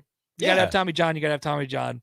It's fine. You're going to be the same pitch. Like, we've seen this happen enough times already where if a guy has Tommy John, he almost always comes back the same person afterwards, unless it's like the third Tommy John. Then you're really running into a career impasse there. But yeah, I'm saying if you have to go Tommy John, it's fine. It's like you just take a knee ligament, you put it in your elbow, you have arm elbow, you have super elbow. Yeah. And Tommy John is the best. Look, if we're talking, I would say that people should utilize your knee ligaments while you can. Precautionary Tommy John. Oh. Pre Tommy John. What is pre-Tommy John just called pre-Tommy John? Just have Tommy John at age 9. Timmy John? You take it, or maybe it's later. There's probably needs to be some studies on this. But you take the ligament out of your knee. There have been studies. You don't need it until you need it. And you put it in your elbow, and you just have the Tommy John one time. You have super arm. Until if you have plural Tommy John, that is a problem. It is. You have to add an S onto. You're right. onto the Precautionary John. Tommy John actually doesn't make any sense. But Not great. It feels like everybody has. Because what if it. you have precautionary Tommy John and then boop? Then you have super to have elbow. a real Tommy John. Not great. Problem. Kevin in You Southwest only Lincoln. have a few knee ligaments. I don't know what the science is there either. Do you have unlimited knee ligaments? I don't You know. can I don't know just how they could just reach in there and grab it. Keep getting Tommy John. My cousin had I found out about this from my cousin, and he had Tommy John, and he came out in a wheelchair. And I'm like, That doesn't make any sense. dude, they fixed your arm. You don't need a wheelchair. And he's like, no, you don't understand. They took a ligament out of my knee. And I'm like, oh, so you do need a wheelchair. You're not just being dramatic. Bro, why are you sitting? Your arm's in a sling. What's going on? Kevin in Southwest Lincoln says Nebraska is the middle of the Old West and a true Midwest state. Ohio and Michigan are not Midwestern, Mid-East, or Great Lakes, but not Midwest. We need to all start speaking the same language. So what is Midwest? Is it Midwest? Is it Mid-Plains? Is it Mid-North? So, Great like, Lakes? The Dakotas, Rust Belt? Nebraska, Iowa, Missouri, Oklahoma, Texas, Midwest. Boom. Is that what we're gonna go with? Is there anybody else? We just need to figure out where South is. Where is South? Is Tennessee South? Yes. Then when does South start? Yes. Does South start in Apparently Kentucky? south Because of Kentucky. is pretty north. It is. In the grand scheme of things, Kentucky's pretty north. But Kentucky in its entirety is pretty south. Geographically is pretty north, but Kentucky is pretty south. Okay, so I guess the argument would be like Kentucky is on the same plane as Missouri. Once you get south of like Kansas City, once you get south of I-70, it feels pretty southern. And Kentucky's on that plane. So maybe there is an argument for Kentucky being south. Is it just whatever states have a Waffle House are considered south? Is Virginia south? I mean, they were. Is West Virginia south? I mean, let's not use historical context. Oh, well, then I don't know. And then Texas is just Texas? Texas is their own thing. They're not That's what Midwest. They're Trent not said. South. Trent said Texas is Texas. Yeah. What's Nebraska? Midwest. Where are we? Oklahoma is just Texas's top hat. Nick says, damn, look it up, guys. The Little League Baseball regions. That's true. So Do they have it right, though? We'll find this out when the Little League World Series comes around in like a couple weeks. Which here, I will watch. Which I will not watch. But on their shirts, it'll say like Great Plains or Mid-North or Southwest. And I'm like, Stupid. what is any of this? It's so dumb. Where are you coming from? I don't understand it. But like some of them, like some of them of the just say states, California. Yeah, some of the states are like just states, or some of them are split. Yeah. I don't get it. We got to get on the same page. We got to So start are- speaking the same language. So are some states south and north? Does that make sense to you? Because it doesn't to me. Where's the Mason-Dixon line? Nobody trusts the Mason-Dixon line. It's on the southern edge of Pennsylvania. That's the South? I mean, come on, guys. No. Talking about the whole country. But that's basically, I mean, that's where West Virginia and Virginia start. I mean, that's using that historical context. I mean, they were. I still don't buy it. I still don't buy it. We get his DP if he considers Virginia south. Okay. Let's get a text out to DP. Do you want to call him? I don't know what he's doing. Just text him. Nothing important. Just ask him. Okay, I will. Also ask him about Tennessee and what he would do there too. If Nashville is a south or Midwest city? No. Okay. Yeah. What do we do with Nashville? That's Okay. the question. Again, too many bachelorette parties. Wait, and fake cowboy boots. The South can have them. Kumar Rocker, future Salt Dog. We don't know what to do with Nashville. And then a lot of other questions. Who came is out of South? that. Yep. What is South? What is Midwest? What are Plains? All that. We'll take a break. We'll come back. We're up next on The Drive. This is The Drive on 93.7 The Ticket and theticketfm.com. There are fans, and then there's you. You live it. You breathe it. You want to soak it all in. Most sports talk shows are fine, but you find yourself craving more. You need the Recruiting Hour with Mike Schaefer and Connor Happer. Each day, we break down what's happening on the recruiting trail and on campus, bringing you guests from all corners of the college football world. The Recruiting Hour with Mike Schaefer and Connor Happer. Weekdays at 2 p.m. on 93.7 The Ticket and theticketfm.com. Do you know the signs of an opioid overdose? Talk to your physician and pharmacist about naloxone, a drug used to safely reverse an opioid overdose. I'm Dr. Rob Rhodes, a Nebraska family practice physician. Be Opie Ready and download a free overdose support tool, the Opie Rescue app. Search Opie Ready for more information. Paid for by the CDC. Sponsored by the Nebraska Department of Health and Human Services and aired in cooperation with the Nebraska Broadcast Association and this station. 93.7 The Ticket, Fox, KFXL weather. Sponsored by Security First Bank, a relationship you can count on. Expect mostly sunny skies, although some smoke and haze will continue to linger on in the region. High temps this afternoon up to around 84. Very light south wind at 5 to 10. Mainly clear tonight with the low dropping down to around 60. And a repeat performance tomorrow. We should be mostly sunny with a high of around 85. I'm meteorologist Tim Wright for 93.7 The Ticket and theticketfm.com. The Drive. I don't get the people who are like, Happer, look, we do this every year. I don't want to get my heart broken again. Like, your heart is fine, guys. You know, like, you're not going to die from too much football team. You're not on your fourth marriage. Like, get your hopes up. This is how sports work. Like, I have hopes, and you know, you manage them, and you are as realistic about them as you can in your brain. Weekdays from 3 to 6 on 93.7 The Ticket and theticketfm.com. At Koppel, you can shop online for the most affordable crossovers, SUVs, cars, and trucks. They have new Chevrolet and GMC or used inventory, all at your fingertips. Hi, I'm Sean Callahan, and before I got my car at Koppel, I shopped online at koppelcars.com. I found a vehicle I liked, then I drove that money-saving mile to Koppel in Louisville. You should too. It was just minutes from I-80 or at koppelcars.com. Everyone loves a good deal, and there's plenty of great options right now at Brown Shoe Fit for their summer clearance sale. Check out their multiple sizes and widths in sandals with brands like Clark's, Keen, Atrex, and many more. Hurry in for the best selection because this sale only goes to the end of the month. It's the summer clearance sale at Brown Shoe Fit, just south of 66th and Q in Lincoln.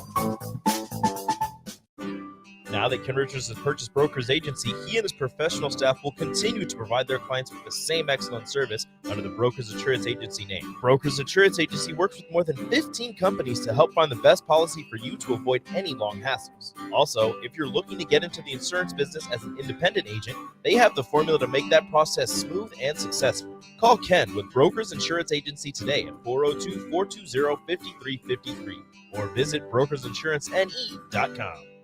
Hi, Andy Neal of Cartridge World. We are not a big box store that sells everything and specializes in nothing. Cartridge World is your local expert when it comes to streamlining office printing and scanning.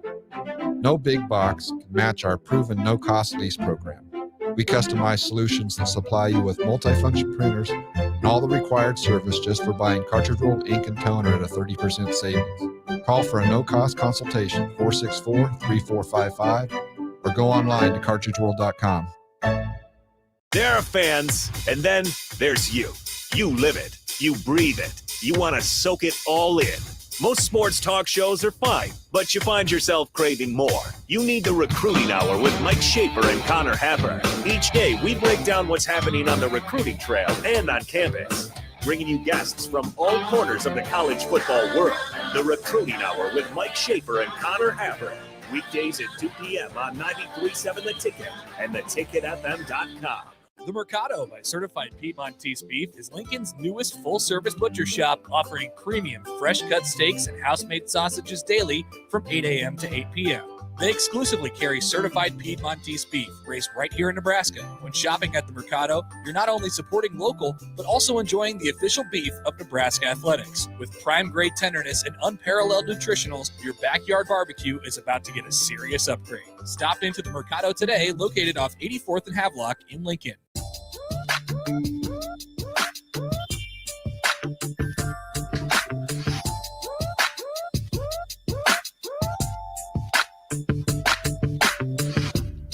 All right, Connor Happer back with you here on The Drive, 93.7 The Ticket and theticketfm.com.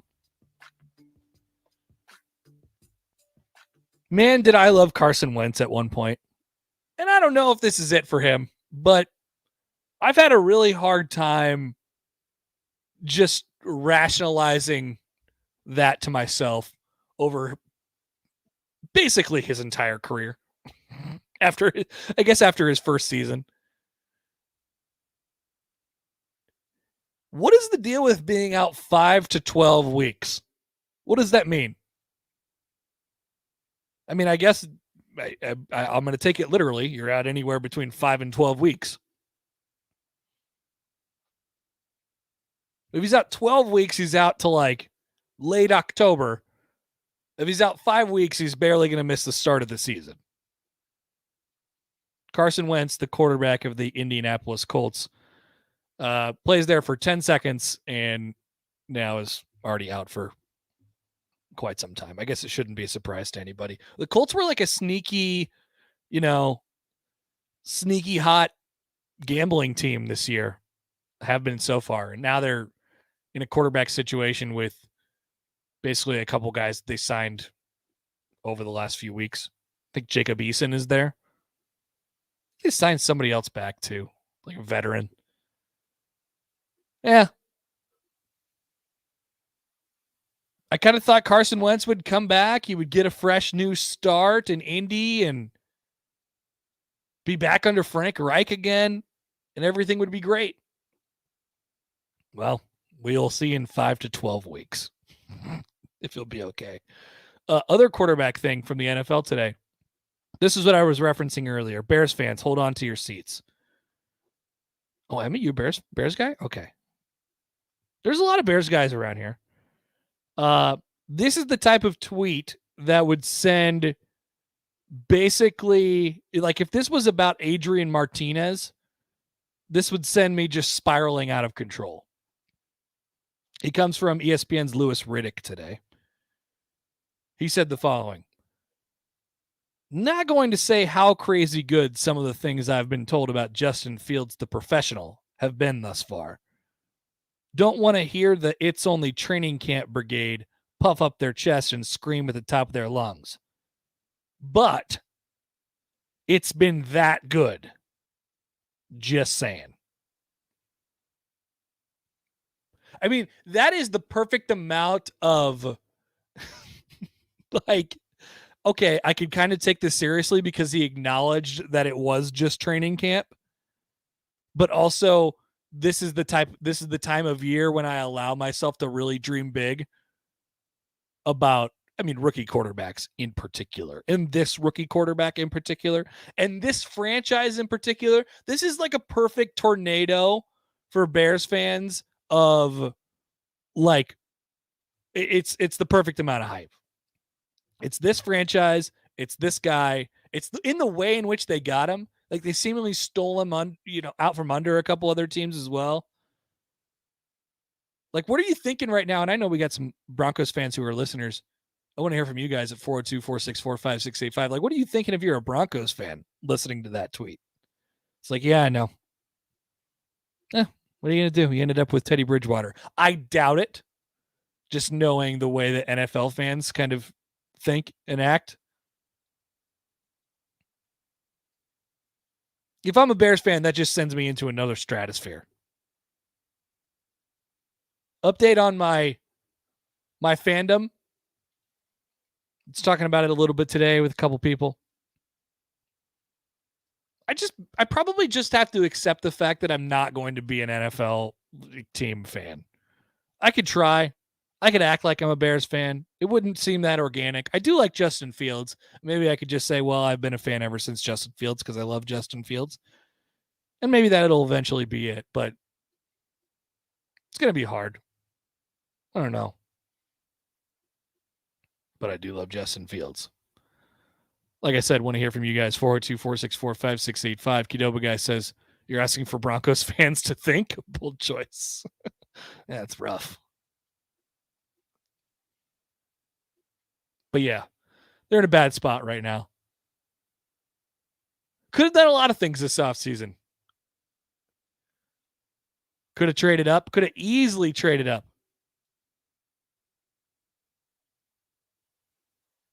And got Justin Fields. Could have just sat right where they wanted and got Justin Fields. We're in the mix for a potential Aaron Rodgers thing. Don't know if that was real. Don't know if that wasn't real. Ended up with Teddy Bridgewater. I don't know. Maybe that's okay. Maybe that's better than Drew Lock. But, you know, you might sit there in a couple of years and be like, dang. First, we got this Mahomes guy in our division. I don't want to make this all about the Broncos, but here I am. We got this freaking Mahomes guy in our division for the foreseeable future, basically my entire life. This Justin Herbert guy is probably going to be pretty good too. And then you had the chance to take your guy and you just didn't? Tough day. Not today, not just today, but a lot of days. And you see that tweet about Justin Fields today, and you're like, man, that hurts even more. Let's take a phone call. We got Sam. Sam, you're a Broncos fan? Yeah. How you feeling? Well, I'm glad I'm a Husker fan too. Because otherwise I'd probably be crying. Did you want him to take Fields? Oh, yeah. Who didn't? I remember thinking, man, I sure hope they get Watson, and I was like, darn. Yep. And then once all the legal problems happened, and then I was hoping they get Rodgers that same night, and it was like, I don't know what they're gonna do. And then I got super stressed out after that. And I'm very glad that they ended up getting the defensive players they got, but I was really bummed that they never got him. So thanks, Sam. Thanks for the call. I appreciate you giving me your thoughts. Yeah, I mean, you could have all the defensive players in the world. The Broncos have had a great defense forever, but just think about this. You're never happy. You are like, this is the cold, hard truth of it in the NFL. You are never going to be truly happy until you have your answer at quarterback. And I realize that only happens to a couple teams. And you could pretend like Teddy Bridgewater's the guy. You could pretend like Kirk Cousins is the guy. There's a lot of placeholders. There's a lot of good quarterbacks in the NFL. But until you have a great franchise quarterback like the Super Bowl contending teams do, or the consistently contending Super Bowl caliber teams do, you're not going to be included in that conversation. That's the way the NFL works. So there's this hope when you draft a rookie quarterback, regardless of who it is. There's like this thing that happens to you as an NFL fan. It's like, oh my God, we're going to have, if this guy pans out, we're going to have this is the next 15 years of my life. Me and him are going to be best friends. This is going to be incredible. Mahomes. I think Herbert's probably on his way to being that guy. Deshaun Watson, we'll see now. Rodgers and Favre back-to-back for Green Bay. Yeah, you've been spoiled a little bit. Peyton Manning for Colts fans. Like, until you have that guy, you don't experience true happiness in the NFL. And the Bears think that they just drafted that guy. And we're just a couple days into camp, but kind of seems like he's going to be that guy. Also, Trey Lance hype. Trey Lance hype is hitting it today. Just saw a couple little videos and a couple little write-ups of the difference between him and Garoppolo. It's like, okay, yeah. This is a great example for the 49ers, actually. Okay, yeah, we got Garoppolo, and he's good. But is he ever going to be this shining star, right? Is he going to be this, beautiful thing off in the distance that ultimately we get to? No. He's the type of guy that you have to have a good team around. And they did it. They got to the Super Bowl, right? Same type of deal with Kirk Cousins or whatever. But the young, flashy rookie quarterbacks that really flash early, those guys, I mean, that makes your life as an NFL fan. It feels like there's going to be a few hits in this class. Texter says Garoppolo sucks, Zapper. Look, I'm trying to give him some credit. The guy went to a Super Bowl. Not arguing. I think Lance is going to be better. Yeah. Placeholder guys. And that bar in the NFL of being like a placeholder guy to a good quarterback who can win you games. I mean, that thing is rising every day because of the quality of dudes that we're talking about in the NFL. Every team, whether it's good or not, Chiefs fans, you're going to love this. Every team, whether it's a good thing or a bad thing, judges themselves on the Mahomes scale now. Because like it or not, that's your competition for the foreseeable future. You either have to have a guy who is as good as him or almost as good as him. And if you don't have that, your chances are extremely minuscule, and you better have a damn near perfect team at all the other positions on the field that aren't quarterback. So you're just shortening your net immediately if you don't have a guy who is that good. And you know they're going to be there, right? So every team in the NFL is on that scale. And every other quarterback that's been in the league for years, we've seen it. Like we know what Kirk Cousins is. We know what Ryan Fitzpatrick is. We know what Teddy Bridgewater is. We know what, enter quarterback, replacement level quarterback or better. Like they're known commodities. But the thing that the rookie quarterback does, it's just like, woo, we don't know what this is. There's a chance it could be really bad. We've seen examples of that. But there's also a chance that he could be Mahomes. Maybe not exactly Mahomes, but there's a chance he could compete on that level. So, like it or not, that's the scale. I think there's some rookie quarterbacks who are who might stack up this year. I'm excited for Fields, regardless. Sorry to bring down the Broncos fans, but you really should have done something this offseason. Something other than sign Teddy Bridgewater, I guess. We'll take a break. More up next on The Drive. This is The Drive on 93.7 The Ticket and theticketfm.com.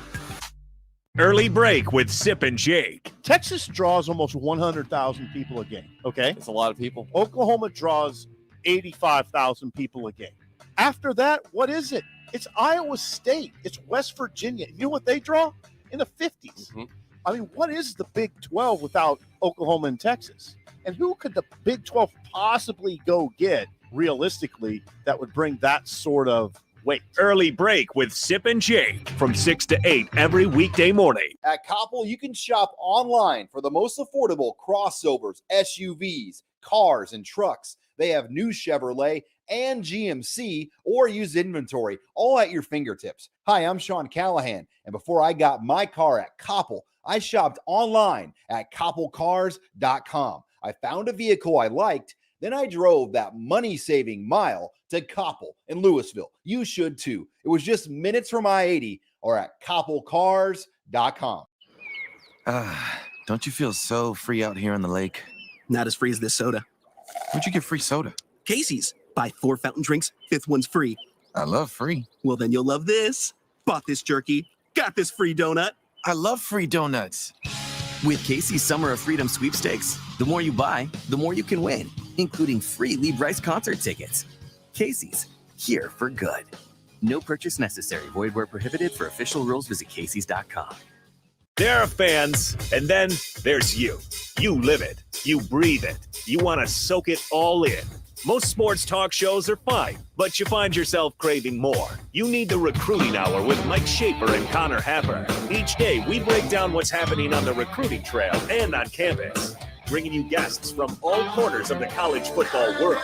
The Recruiting Hour with Mike Schaefer and Connor Happer.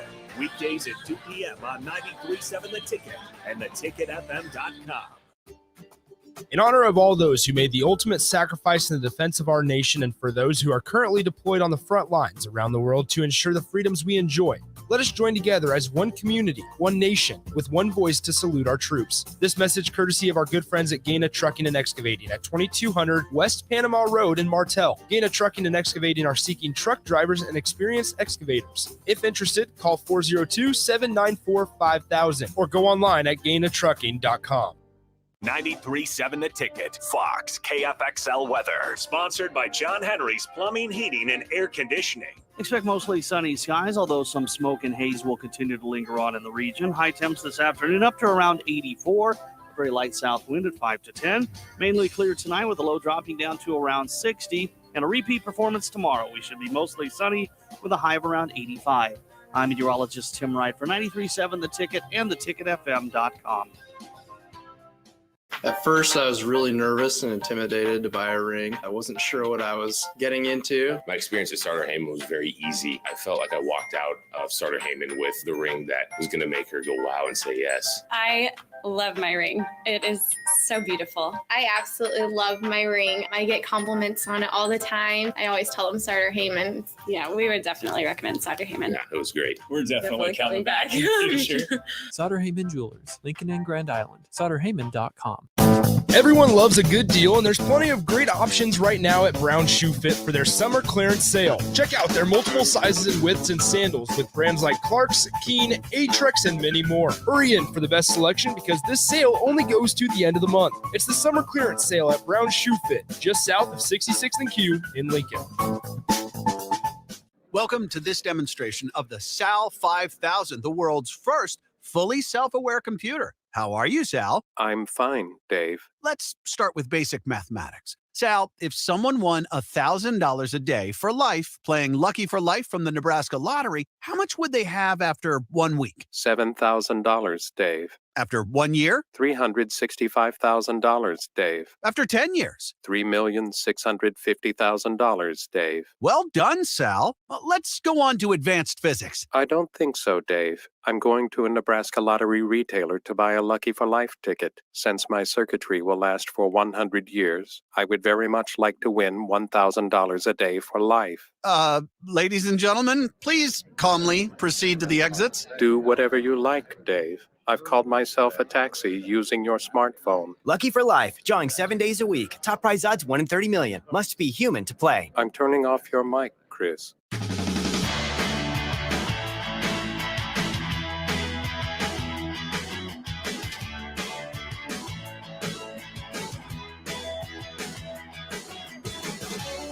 All right, back here on the drive, 93.7 The Ticket and ticketfm.com.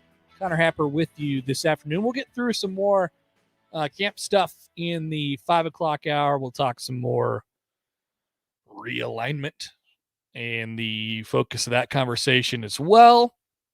A couple of things here. First of all, the number one recruit in the class of 2022, Quinn Ewers, this is football, is headed to Ohio State.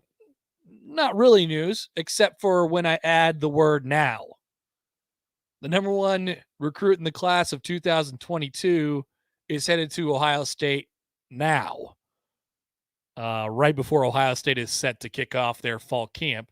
So, starting next week, Ohio State will have on campus the number one overall prospect in the class of 2022, who is now reclassified up to class of 2021. We'll get to more on him in just a second. A redshirt freshman in C.J. Stroud, who most people consider to be the favorite for the job. He was a 4-star prospect in the class of 2019. Jack Miller, who was a 4-star quarterback prospect in the class of 2020. And true freshman Kyle McCord, who is a 5-star in the class of 2021. So basically, for all intents and purposes, Ohio State has 2 5-star quarterbacks in the same class. Oh, and by the way, they still don't have a starting quarterback for this year. I don't know if Quinn Ewers will be able to walk in right away and win that job at a place like Ohio State with the competition that he's going against, but I don't know. I'm not sure. How you manage that's going to be super interesting, and you got to pick the right guy if you're Ohio State. That's the difference. Thing about Ewers though, and we talked about this a little bit last week, just in the kind of why of it. And NIL is a factor here for Ewers. He can't capitalize off of it in his home state of Texas. He is going to be able to when he walks on campus at Ohio State. What does that actually look like for him? I don't know. What does it look for him? What does it look like for him when he's on the field? It looks a lot better, obviously.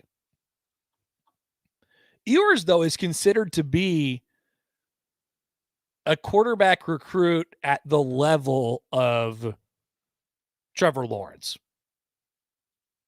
He's considered to be that type of guy. I think there was a tweet going around earlier about kind of how they ranked those guys and how they saw them historically. Ewers was right there with Trevor Lawrence. He was right there with like Vince Young, if not a notch better than both of them. I just remember what I thought about Trevor Lawrence going into college, and he was the most, for sure gonna hit prospect that I had ever seen at that position. There's been a few of them over the years, but in the internet era, that was about as certain as it got, probably. And Ewers is looked at on that level. So I don't know. Can he walk into Ohio State and get that job right away? We'll find out. I would once again doubt it. but we'll see. This is another. I don't think. So to that point, Schaefer and I were talking about this earlier on the recruiting hour, but this is a pretty unique situation in terms of the type of player that we're dealing with here. So a lot of times what the people want to do when you see a situation that happens for the first time in college football, and it's like, this is kind of a good idea, and they're capitalizing off of it. Can this become a trend? My answer to that would be a hard no. Ewers is pretty special. Ohio State is in a really unique position where they can, A, take a guy right now, B, where they don't have a foreseeable future quarterback plan at the moment. Think about that in a place like Ohio State. I mean, they have this, you could do it 2 or 3 years at a time, basically. They don't have one right now. So no guarantees for the guy. I'm interested. We're going to take a phone call in a second. I'm interested to see what happens when they do pick the guy. And what does that mean for the other ones who are nothing but 4 stars and above? Because they want to play. They want to play somewhere, and they probably don't want to wait 3 or 4 years to do it. 2, 3, 4 years to do it. We'll talk about that in a second. Let's take a phone call from Tim on the Honda of Lincoln hotline. Hey, Tim. Hey, when do you think that the NCAA lost control of college football? Because what I'm seeing is Pandora's box is just becoming open. I don't know the legal limitations of what these colleges are allowed and not allowed to do. But if I'm Nebraska, I've got Warren Buffett on speed dial right now, and I tell him, "Hey, Buff, we need to generate somehow, get $500,000 because we got about 5 or 6 guys that we want, and then just go link it to a business." I mean, well, let's just say Warren Buffett opens up a lawn care business, and before you know it, we got half of the Nebraska football team taking care of his lawn. They're generating money with name and likeness. This thing is out of hand, and it's ridiculous. And I'm not saying that college athletes do not deserve to profit off their name and likeness. I get it. But holy crap, guys. We have a guy for Alabama, hasn't taken a snap. Kid's going to generate over $1 million by the time that he gets on the field here in a couple weeks. When did the NCAA just go, oh, shoot, we have no control over college football anymore? Because it seems like the universities themselves, I don't even know if it's the conferences, but it seems like the universities themselves got all the control right now. They tell what conferences where they want to go, and then the conferences are like, okay, we're going to do this for you guys. I'm curious. Thanks, man. Thanks, Tim. Appreciate the call. First of all, love the idea that you could just call up Warren Buffett and say, hey, Buff. Love that. What's up, Buff? Hey, it's me, Trev Alberts. Trev. You can call me Trev. I'm going to call you Buff, though. What's up, Buff? Got a couple milli? Cool, let's hook it up. Thanks, Buff. Talk to you later. Beers on me next time? Thanks, Buff. You're my guy. Running through the 6 with my woes. When did the NCAA lose control? Okay, so two different things here. The NCAA really hasn't mattered at this level of college football in a few years. I mean, in quite some time. Since the Power Five got autonomy to govern themselves, I mean, the NCAA really hasn't mattered at this level in college football. The NCAA does not, they don't run the college football playoff. The Power Five conferences do that. Generally, the TV networks do as well. That's why we talk about conference realignment that's happened anytime over the last 10 years. It's been about TV networks, TV deals. The NCAA doesn't have any impact over that. The schools can make the conferences can make whatever money they want based on what the schools want. Tim, I think you got that part pegged. The NIL thing, I'm just going to continue to downplay it. And I do think you'll continue to see stories about guys like Bryce Young at Alabama who are, making a whole big chunk of money before they even take a snap. And I don't know, maybe I'm alone here, but that just doesn't bother me a whole lot. I think it adds an added, pressure and complication potentially for student athletes to deal with.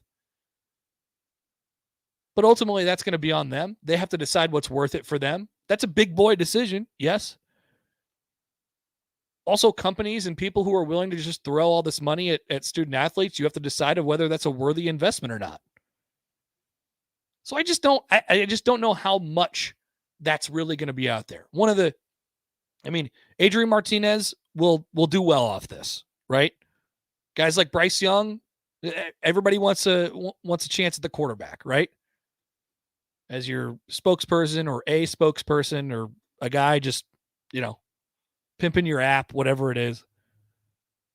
But other than that, I just don't know how much we'll really be talking about this. Now, as far as the NCAA is concerned, it'll look different down the line. There's no doubt about it. They've already had to really play catch up as far as what they viewed as amateurism and stuff that the NCAA fundamentally thinks and believes and acts has been really attacked over the last couple of years here. Monumental court cases and just the way people think about this type of stuff. That'll be different in the future. I'm not sure how much. I guess it's to be determined, to be seen. We haven't seen this play out on the field yet. But I don't know how much this is really going to seep into the game that we like to watch. I just don't know. Like I said, we have to see it. But I'm not completely convinced that we won't notice it. Like I've said before. So I don't know. Two kind of separate things there. I thought about this earlier as far as those 4 Ohio State quarterbacks. So Ewers, the number 1 guy in 22, is going to be on campus next week. CJ Stroud, a 4-star. Jack Miller, a 4-star. Kyle McCord, a 5-star. They have all of them on campus. None of them have taken a snap as the Ohio State starting quarterback. 0 of them. None. Somebody asked us on the text line. You're going exactly where I was going to go with this. We talked about it earlier with Schaefer. Just think. Just keep this in the back of your brain. We probably won't talk about it for a while once the season starts, but my guess would be Nebraska is quarterback hunting, at least a little bit, in 2022, heading into 2022, after the 21 season. I would put the chances of Adrian Martinez coming back at slim, although he has the option to do so. And what would be left would be Logan Smothers, Heinrich Harburg, and at that point, true freshman Richard Torres. And not that any of those are bad options, But I do think if you got potentially 2 or 3 guys from Ohio State that are taking a look around in the transfer portal and you run a pretty similar offense to them, and we're talking about bona fide 4-star talent, and they have conducted themselves professionally because they've been student athletes at Ohio State and they know what it takes and all that stuff. Is that a better option than what you have? We'll see. Behind the scenes this year, Nebraska in front of the scenes, Nebraska's got to win a whole bunch of football games, all that stuff.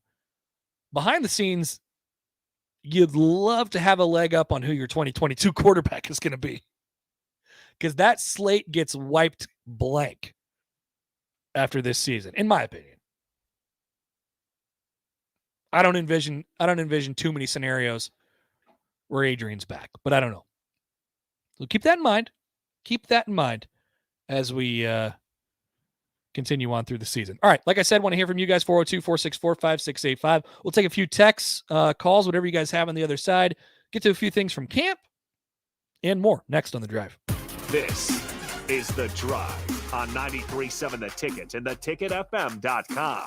Do you know the signs of an opioid overdose? Talk to your physician and pharmacist about naloxone, a drug used to safely reverse an opioid overdose. I'm Dr. Rob Rhodes, a Nebraska family practice physician. Be Opie ready and download a free overdose support tool, the Opie Rescue app. Search Opie Ready for more information. Paid for by the CDC. Sponsored by the Nebraska Department of Health and Human Services and aired in cooperation with the Nebraska Broadcasters Association and this station. Get in, get out, and get your hands on a great career. Did you know Southeast Community College offers short-term training in almost 20 programs of study? That means you can get your certificate at SCC and get right to work without spending years in school. You can train at one of our 3 campus locations in Beatrice, Lincoln, or Milford, or our 6 learning centers across Southeast Nebraska. If you want to find your next step, visit southeast.edu/academics. SCC, your path to possible. Harvest will be here before we know it. Landmark Implement invites you to join us at your local Combine Clinic this August. Our certified technicians and customer technology experts will teach you how to optimize the performance of your John Deere Combine and minimize the stress this fall. When you attend one of Landmark's Combine Clinics, you'll learn about John Deere cab controls and calibrations, AMS Harvest Dock Row Sense, maintenance and wear items, and more. Visit landmarkimp.com for a complete Combine Clinic schedule or visit your local Landmark location and experience the Landmark difference.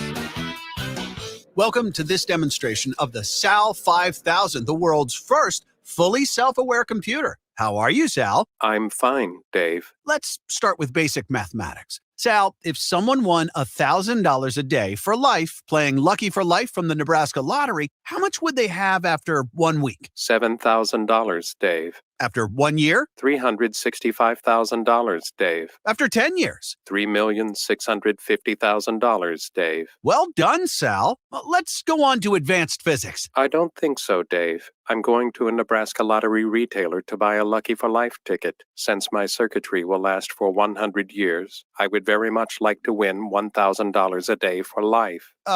Ladies and gentlemen, please calmly proceed to the exits. Do whatever you like, Dave. I've called myself a taxi using your smartphone. Lucky for Life, drawing 7 days a week. Top prize odds 1 in 30 million. Must be human to play. I'm turning off your mic, Chris.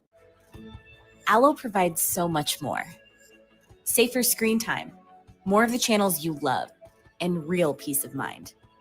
Take it from Richard in Lincoln, who gets more with Allo.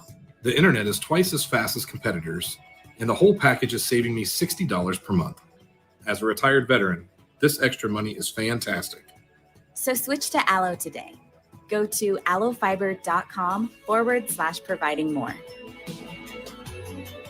93.7 The Ticket, Fox, KFXL weather. Sponsored by John Henry's Plumbing, Heating, and Air Conditioning. Expect mostly sunny skies, although some smoke and haze will continue to linger on in the region. High temps this afternoon up to around 84.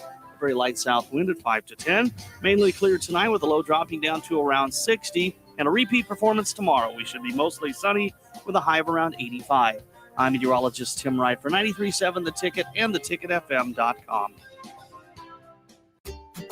In honor of all those who made the ultimate sacrifice in the defense of our nation and for those who are currently deployed on the front lines around the world to ensure the freedoms we enjoy, Let us join together as one community, one nation, with one voice to salute our troops. This message courtesy of our good friends at Gaina Trucking and Excavating at 2200 West Panama Road in Martell. Gaina Trucking and Excavating are seeking truck drivers and experienced excavators. If interested, call 402-794-5000 or go online at gainatrucking.com. At first, I was really nervous and intimidated to buy a ring. I wasn't sure what I was getting into. My experience at Starter Heyman was very easy. I felt like I walked out of Starter Heyman with the ring that was going to make her go wow and say yes. I love my ring. It is so beautiful. I absolutely love my ring. I get compliments on it all the time. I always tell them Starter Heyman. Yeah, we would definitely recommend Starter Heyman. Yeah, it was great. We're definitely coming back. Sauter Heyman Jewelers, Lincoln and Grand Island. SauterHeyman.com. This is Lincoln's home for sports talk on the FM dial. Also online at theticketfm.com. On the internet. KNTK FM Firth, 93.7 The Ticket.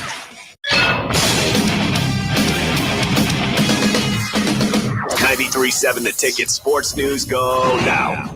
I'm Nick Sainert. In the NBA, Chris Paul declined his $44 million player option with the Phoenix Suns, but both Paul and the Suns are willing to negotiate a new deal once they are able to, beginning at 5 p.m. on Monday. For the Los Angeles Clippers, Kawhi Leonard has declined his $36 million option for next year. Similar to Paul, the expectation is that Kawhi will negotiate a new deal with the Clippers. In the NFL, 3 Miami Dolphin tight ends are now on the COVID-19 list, including former Husker Ethan Carter and former Penn State tight end Mike Gesicki. Over the weekend, the Cleveland Browns signed running back Nick Chubb to a 3-year, $36.6 million extension. In Major League Baseball, the New York Mets will not sign their first-round pick, Kumar Rocker. The Mets will receive the 11th overall pick in the 2022 draft as compensation. Rocker could return to Vanderbilt for one more year. However, he will forego that opportunity and be draft eligible once again next July. Elsewhere in the majors, a tough weekend for Cubs fans only got tougher as Chris Bryant, Anthony Rizzo, and Javier Baez all homered in their debut with their new teams. In the semifinals, the USA women's national soccer team fell to Canada 1-0. And in the Gold Cup last night, the USA men's national soccer team scored a goal in the 117th minute to top Mexico 1-0. For our latest sports news and updates, keep it tuned right here to 93.7 The Ticket and theticketfm.com. This is The Drive. Coming at you live from the Copple Chevrolet GMC studios in the heart of Lincoln, America. This drive is going to toughen your hides. On 93.7 The Ticket and theticketfm.com. Now, here's Connor Happer, sponsored by the Mercado by Certified Piedmontese.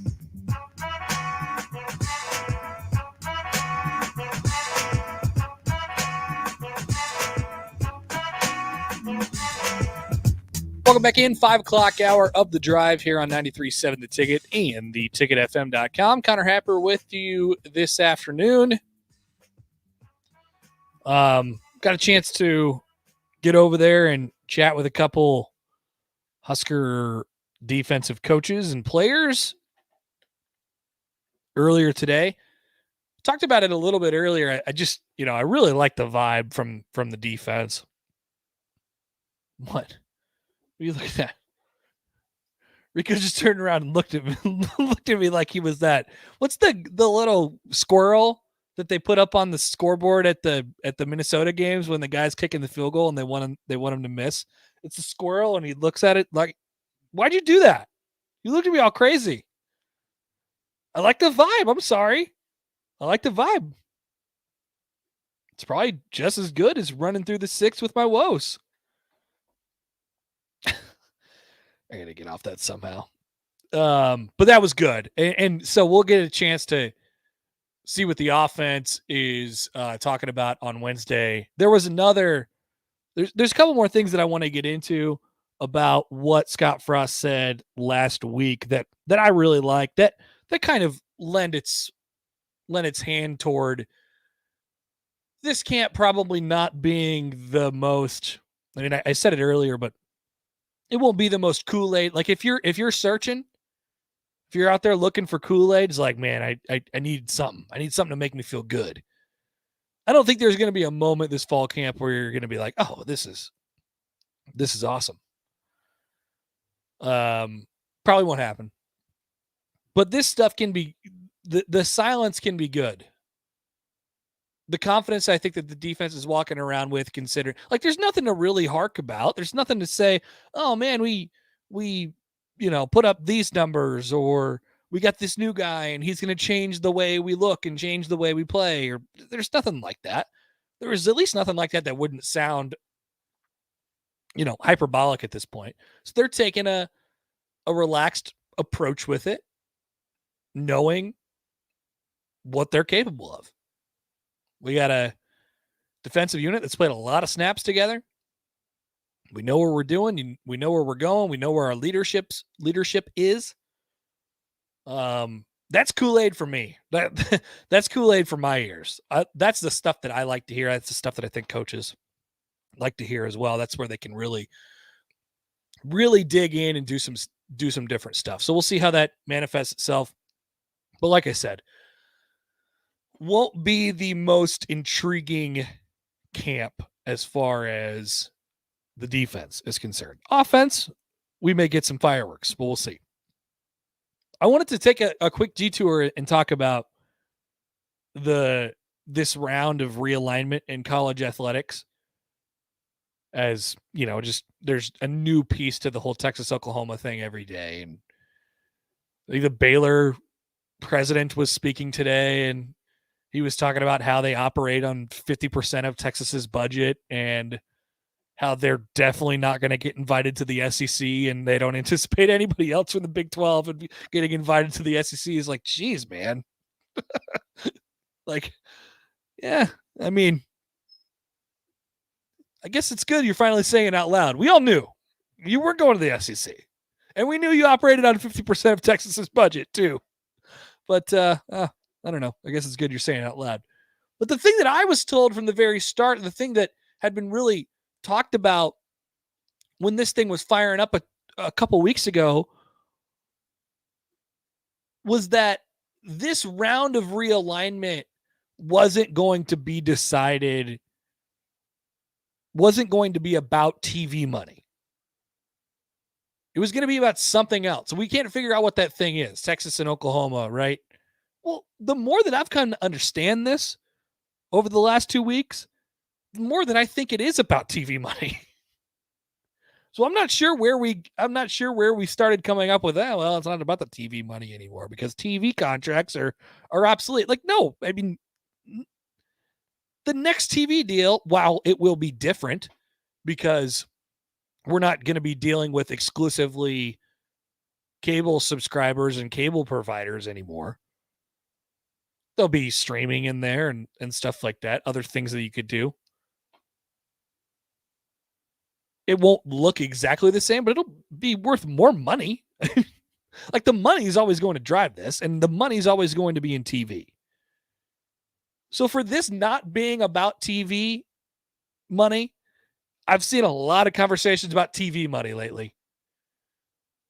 What's the Big Ten's response to this? Well, their TV contract isn't up until in a couple years, and they kind of lead the way right now. So is this the SEC's response to trying to, obviously they're going to get to the point when their TV deal comes up, they're going to warrant more money, and they'll be in front of the Big Ten now. There was a good thread by Adam McClintock, the at CFB professor, on Twitter about kind of just the reality of this whole thing and what the conferences are paying out to their schools right now. And I would encourage reading that, but it's good stuff. And it tells you kind of where we're at right now. The Big Ten is the most valuable conference to be in member wise at this moment. Now, when the next TV deal comes up with the SEC and their addition of Texas and Oklahoma, that may change. That will change. Does the Big Ten need to quote unquote respond to it? I don't know. They're doing pretty good. I don't think it's the worst thing in the world to be second. The SEC thought it was. That's part of why they are going to have Texas and Oklahoma in their league. And then you get further and further into these conversations. And I've seen so many really interesting and cool nuggets about not necessarily TV contracts, but TV viewership.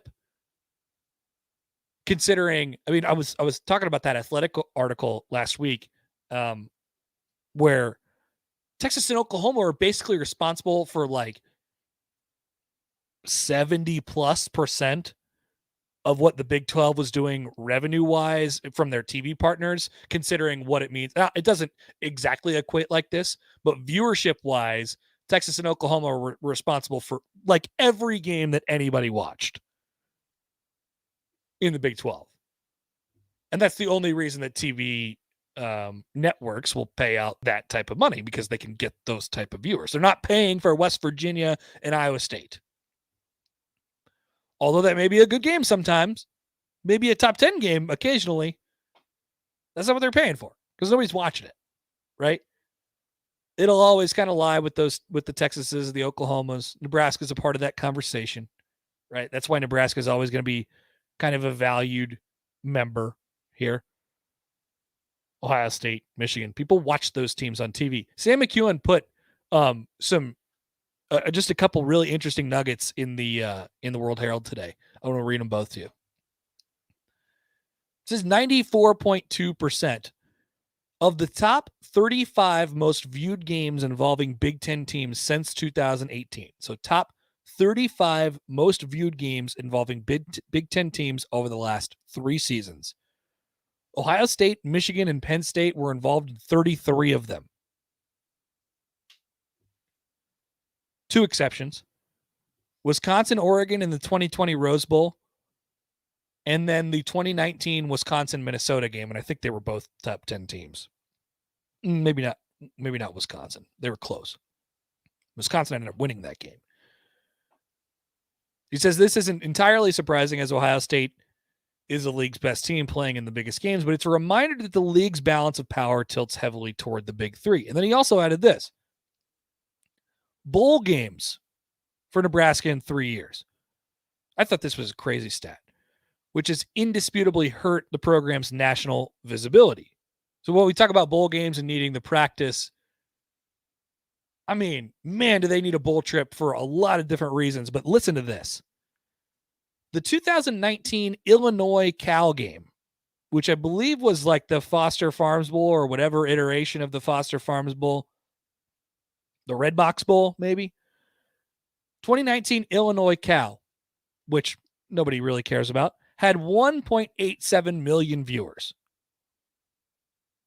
That is more than what Nebraska-Iowa had on Black Friday on BTN in 2019, 1.43 million for that game. 400,000 more people watched Illinois-Cal in the stupid poop bowl than Nebraska-Iowa. And now Nebraska-Iowa is not the biggest brand game in the world. You could say, well, nobody cares about Nebraska-Iowa. But that's a game that means something, right? Illinois and Cal doesn't mean anything.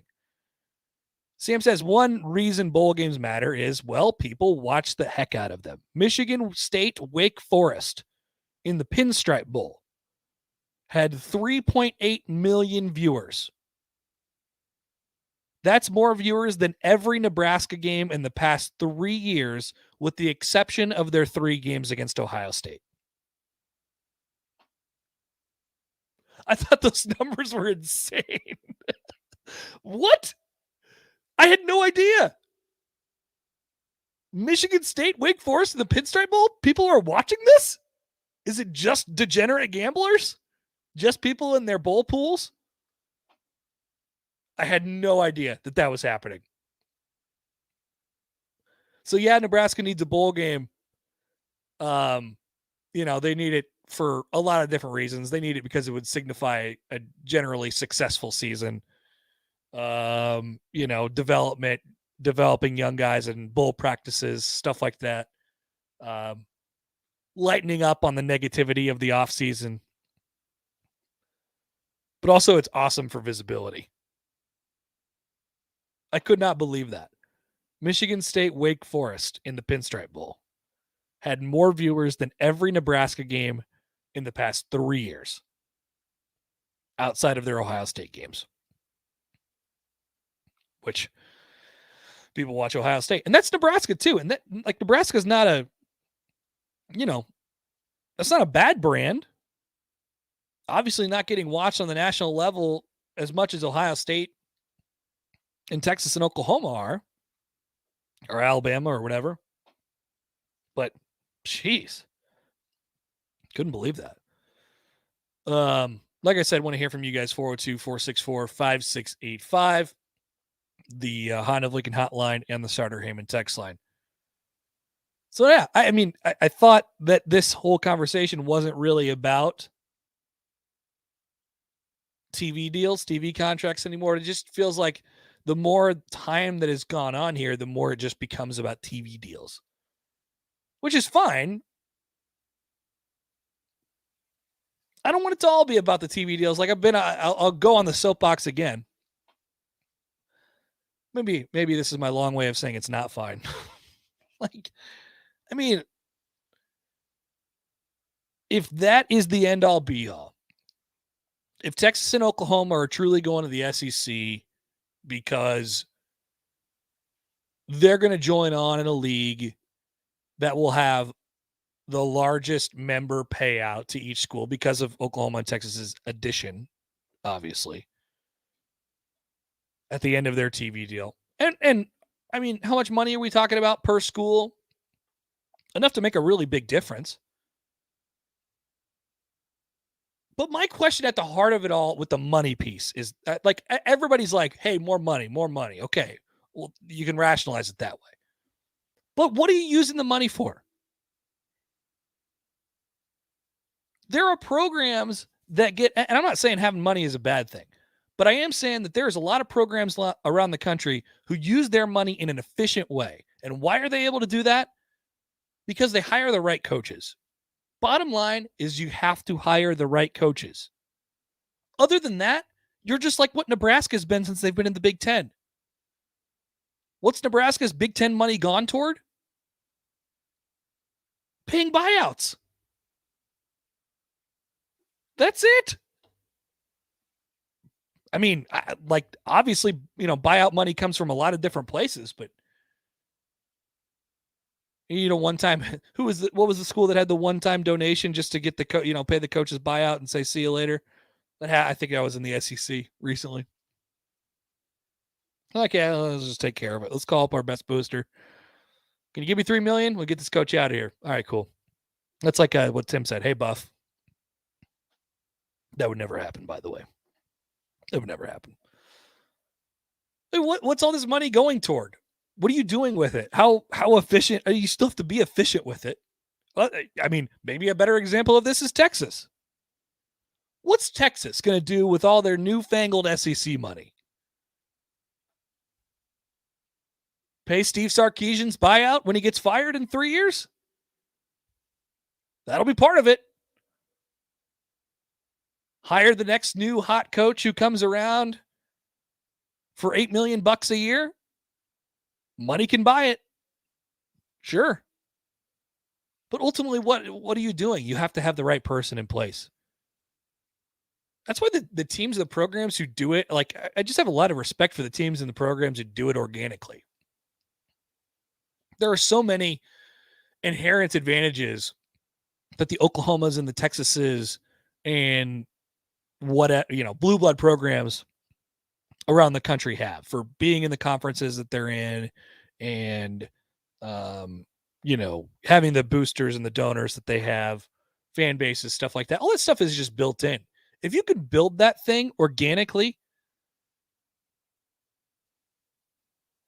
the money will come after that. Iowa State. Hell, UCF. Right? All of a sudden, they go undefeated 1 year. All of a sudden, their enrollment shoots up like 80%. Here comes the money. Here comes the facilities. Oh, we're on TV a lot? That seems like a cool place to be. The bounce house is awesome. Couple more years of sustainable success. Gus Malzahn found that a desirable place to go, and you were able to pay him for it. Right? That's cool.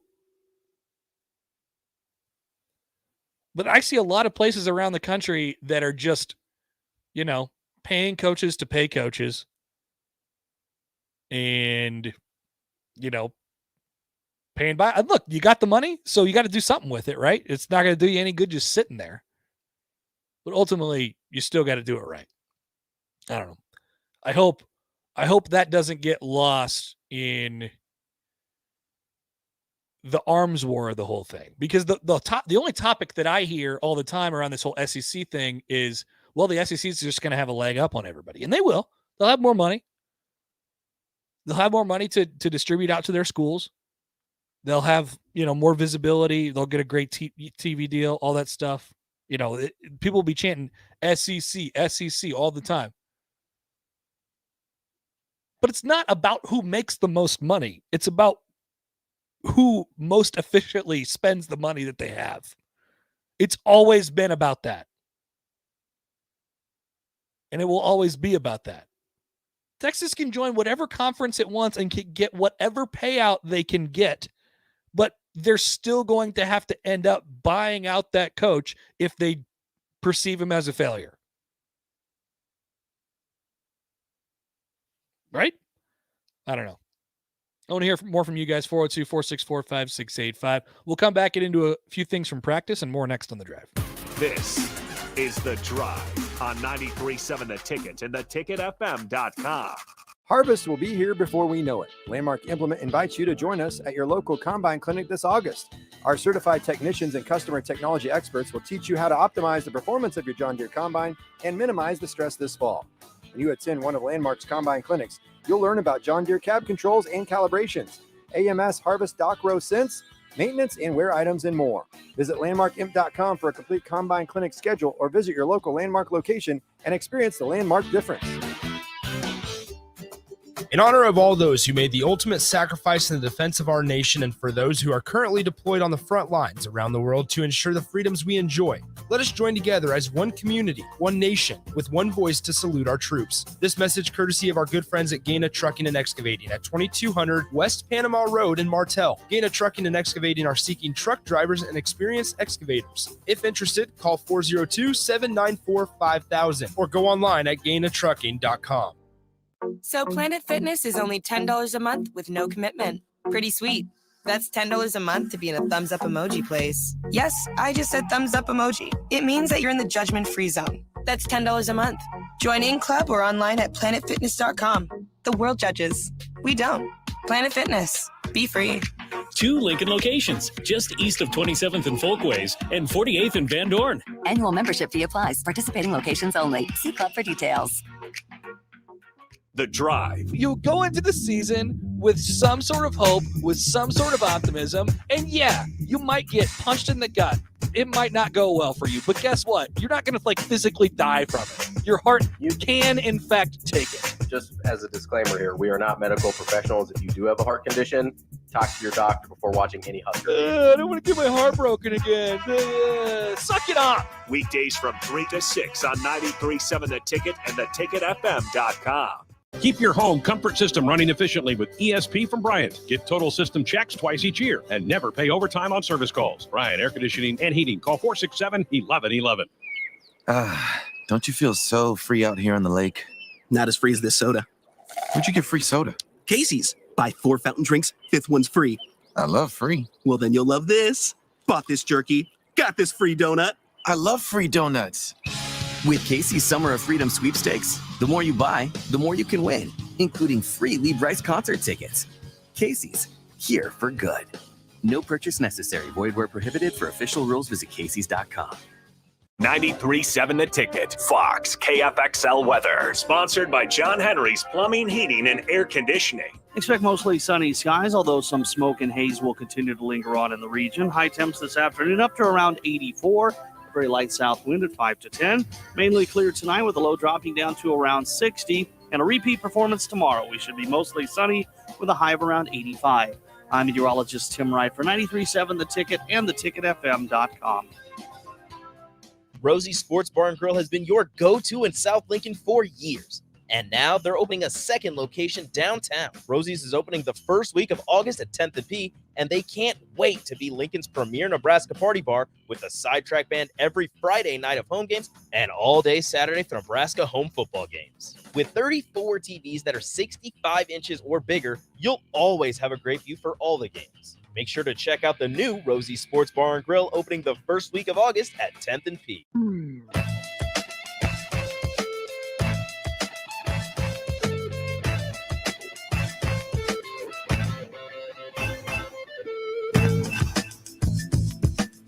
Connor Happer back here with you on the drive, 93.7 The Ticket and the ticketfm.com. Let's do a little story time here. This comes to us from somewhere in minor league baseball. There's this whole, you remember, the whole Nick Castellanos phenomenon, where it just so happens whenever he steps to the plate, somebody's going through like an existential crisis behind the microphone. And, there in baseball, you tend to get some more story time than usual. So you have to be careful or lucky or both as a baseball broadcaster and when you delve into story time. This minor league announcer, there's no Nick Castellanos in sight, but he went into story time and he talked about this way too much, to be completely honest with you. But here it is from over the weekend. But I say that I got a call from my mom when I was leaving the stadium on Monday when we returned from home and returned from the workday that my uncle Charlie had died unexpectedly. I was racing home, going probably way more than the speed limit, what I should have been doing to go check on the dog and then get over to the family's house real quickly. That kind of news, obviously everybody has probably had to experience that at one point or another. It's definitely shocking. It sends you shocks down the spine. So I've been in and out of work all week. You probably don't know that because I'm still on the headset and have been every night this week. But I've been in and out of work all week. I've been late trying to do stuff at 3 a.m. to get caught up so I could be with family all week. And some may say that I know some people even in this organization have said I probably shouldn't be here at all. Okay, at this point, it's been 52 seconds. It's already gone on too long. I was super sad that we lost my Uncle Charlie. That's it. That's how you keep yourself out of these situations. Should have been done already. Should have been taken care of. Especially the last 3 days with the funerals. But I would argue that I need to be here. And this is going to take longer than I intended it to, but yeah, that's okay. I'm just going to give you the visuals and hope we don't get Nick Castellanos and somebody hits a home run to tie the game right now. Of course. My goodness. I'm just going to come back to it in a second. Grant Heyman has just tied the ball game.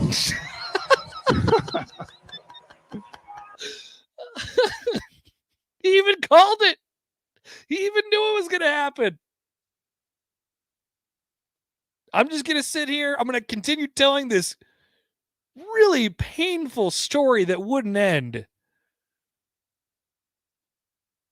in the hopes that this guy does not swing the baseball bat and something happens. Well, guess what?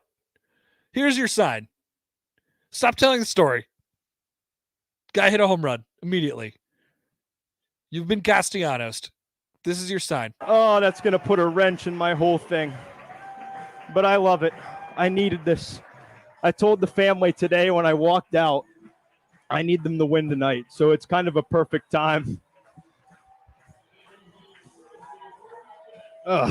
Just the way you said that, I had a feeling that was going to happen. There's a broadcaster's jinx. I'll point up to the sky. There's Uncle Charlie getting me back there. We love you, Uncle Charlie. Shout out to Uncle Charlie. I don't know. Just a word for the young broadcasters. Just tighten it up. Tighten it up a little bit. You know, sometimes it's about you, but usually not about you. All right, a few things from practice. So actually I want to turn our attention back to last week a little bit. This is in the vein of what I was talking about earlier, where I just don't think this is going to be a fireworks type of camp. There are some questions that obviously need to be. It especially goes for the defensive side of the ball. You just won't. I mean, there's nothing to figure out there. Barring some sort of major injury, the defense that was out there running with the ones today is going to be the defense that will be out there against Illinois. When we know who those guys are already. Like, they're going to rotate at middle linebacker, okay. Chris Kolarovich, Luke Reimer, couple other guys in the mix there. Younger guys. Probably need to find out who your second and third corners are. Does Tyreek Johnson get into that conversation? Maybe. Other than that, it's Quentin Newsom and Braxton Clark. Sweet. Done. All the defensive lines there. You know the safety dads are back. No, not many questions to answer on the defense. Offensively, there may be some fireworks. But generally, as a whole team vibe, I just don't know if there's going to be too much really, to write home about this fall camp. And that's okay. That's not a bad thing. But let's go back to what Scott Frost said last week. Here's the biggest question they have right now. This is where the pieces of fireworks could come from, if there are any. Isn't this the most burning question about the team right now? If you're willing to go deep with me here. Position-wise, isn't the running back situation far and away the thing that you're most interested in right now? Who's that guy going to be? Who are the two guys going to be? There's an injury question mixed in there with the health of Marquise Stepp at the moment. We'll find out a lot about that on Wednesday when we get a little open window into the Huskers practice. So here's Frost on the running back competition last week. Well, running back's one of the spots that's up for grabs, and I'm not going to make any secrets about that. Those guys know that. I think we got a ton of talent in that room, but I don't want it to be by committee, ideally. I want to have a main guy and a backup or two that are going to share the bulk of the carries, and it's yet to be determined who those guys are. So those guys know, especially at that spot and a few others, that the competition is going to start on day one. And we're going to try to figure out who the lead horse is. Man, isn't that just music to your ears? I mean, that paired along with him mentioning in another one of those answers that they really want to figure what they have to figure out early in camp. I mean, so if you're asking me right now what the biggest question at camp, what the biggest personnel question in camp is right now, it is without a doubt who's going to be the running back. And here's the thing. We might have an answer to that by the end of the week. The season's coming up. And if they want to figure that out fast, I mean, maybe you need a few more days. They've gone through a couple non-padded practices. I think they're going to throw the pads on Wednesday. Might be their first day, Eric Shander was saying. I think they're off tomorrow. So they'll probably throw the pads on Wednesday. I think we're going to figure this one out pretty quick, or they're at least going to pick one and then go with it. So the health of Stepp will be really prominent in this conversation. And then if that's not there, if that box isn't checked, is it just Gabe Ervin? How much more Jock Yant do we get? So those are all questions that we could have answers to within the next 2 weeks. And then we're full steam ahead. Like right now is the time in camp where, you're getting acclimated. For the young guys, you're installing stuff. Here's Frost last week, just one more little piece here on how they're going to kind of run it. This is something that he's wanted to do from the very start, I know. Yeah, without saying too much, we're going to split up practice a lot more and have multiple groups running at once, a lot like we did when Coach Osborne was coaching here. I think that's going to give young guys opportunities to get reps and show us what they can do while giving old guys reps. Also have to do some balance with some of the super seniors and veterans to make sure we're giving them what they need to be ready to play without running them into the ground. So I think we have a good plan for that, and I think everybody's going to get all the reps they want. Awesome. That's how it's supposed to be. That way you can get the young guys acclimated. You can get them feeling like they're a part of it and they know what to do when they're called up to kind of the big leagues, quote unquote, if you will. And you can get the old guys the rest that they need. I think that more than anything, that's what this camp's about. I know that they haven't really, they certainly haven't done anything on the field that would warrant them having like a laid back camp or a calm camp. And that's not exactly how I would describe it to you guys. But with that being said, it's an older group. They've been through it a lot. How much can you really teach? How much can you really learn?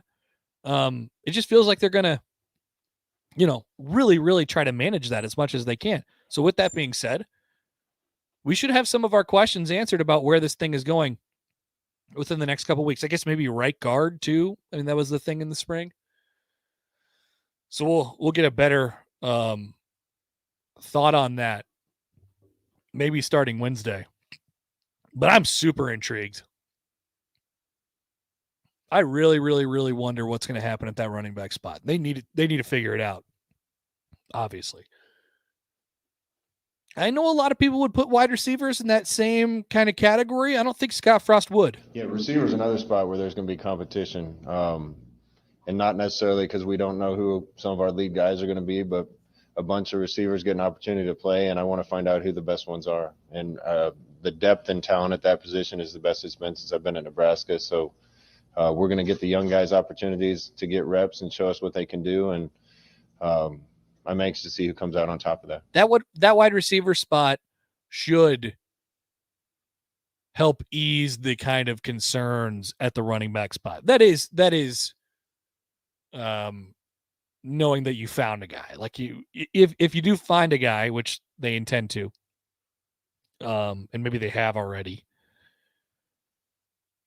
that wide receiver spot should soften the pressure at that running back spot a little bit. Because I think they feel really good about Teray. I know you're still in kind of fingers crossed mode about Manning, but we've heard nothing to suggest that he won't be out there and making plays for Nebraska right away. Rico brought this up too. The other camp thing that happens every year that is just, I understand why it happens, but it's every time it's dumb. So they'll tweet out this video and it'll be, for example, today it was Cam Taylor-Britt picking off a pass.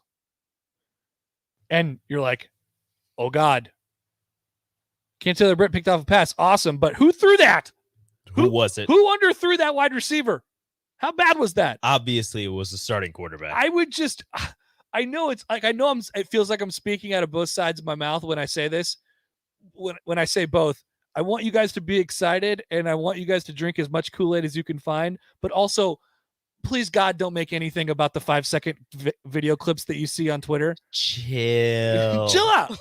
That's it. As Aaron Rodgers once said, yeah. RELAX. That's right. Chill, Relax. Bro. It's fine. We don't know what they're doing. We don't know who threw that. We don't know who anybody was going against. We don't know what they're attempting to do. It'll even be the same thing on Wednesday when we get the window in for a couple minutes. Mm-hmm. Somebody will have something about, hey, I like this little Logan Smothers made a great third down completion to, I was going to say Kurt Rafdal, but he's not here anymore. Who's the new wide receiver? Hardy. Sean Hardy. He made a nice little play to Hardy, and that's it. And then people on Twitter will be like, oh my God. They'll be like, new number one receiver, new number one quarterback. Question mark, or the new, the next wave. Wait. It's like, I don't know. These are just things that happen. Will they live together? Will they be roommates? Yeah. We'll have to ask. Very important to know. We'll have to get to the bottom of that. The best quarterback wide receiver duos, always roommates. So here's the boxes that we need to check that will be checked during fall camp. Mm-hmm. We'll have today was linebacker day. Yes. We'll have quarterback day. Mm-hmm. We'll have a day where basically the only thing that will happen is that Samori Toure will talk. And everybody like, man, it's like, yeah, this guy's an adult. And we're like, duh, I know. How far along until we get one player saying we're here to win the whole thing or something along those lines? Yeah, something like that. Probably. It happens every year. I don't know. Garrett Nelson's got to come back out and talk again. I don't think he said anything like that today. No, I don't think he will. Okay. Oh, maybe he got a couple teeth knocked out last year. I think he's good. Here's a question that I was pondering with a couple other media people today. Will we lay eyes on Omar Manning? Ooh. And then will he talk? I'm going to go with no. Will he talk? If I'm Omar Manning, I'm not talking. Why? I'm not talking. Why? I don't need to. Why? I would let my play do the talking. If I play, He could just come out and say, you know what? I'm not going to talk today. I'll let my play do the talking. See you guys later. No, because that's talking. No, it does the job. He'll talk through Adrian. It works. Adrian will talk for him. It'll be fine. Also, with the clip thing. Don't you want to know what his deal was, though? Because we don't. We have no idea. Nah, I'm fine. I wanted to, and now I'm fine. Okay. Unless he doesn't play again, then I really want to know. All right. Maybe it could be an experience for him. It's like he lets it all go. It's in the past now. Like therapy. Just gets it all out. Gets it off his chest. And he's like, man, I feel better. But with the video thing you were saying, also with the interceptions, it's like one person is pushing another person. How dare you? I'm sorry. I just had to press it. It was an instinct. Rico's in the middle of his thing. That was actually my bad. Rico's in the middle of his thing, and I press the phone button, and it's just whenever it lights up, I have to press it. I'm like a little dog. I can't stop myself. I'm sorry. Go ahead. It's fine. We'll get to Paul in a second. What was I saying? Oh, the videos, the interception thing. When one person is just like dominating another, like Austin Allen has a catch over like Cam Taylor-Britt or something. People are just like, wow, Austin Allen is so good. I think Cam needs to work on something. He's getting dogged by Austin Allen. And it's like, no, maybe he just beat him on that one play. Nothing means anything. This is fall camp. This is not a situation that matters because these teams will not play each other. We want them to generally get better. Yes. But any one result means literally nothing. But whenever somebody even when coaches are just like, yeah, the defensive line has been pushing the offensive line around, people are like, oh, the offensive line must suck. And I'm like, how do you know that?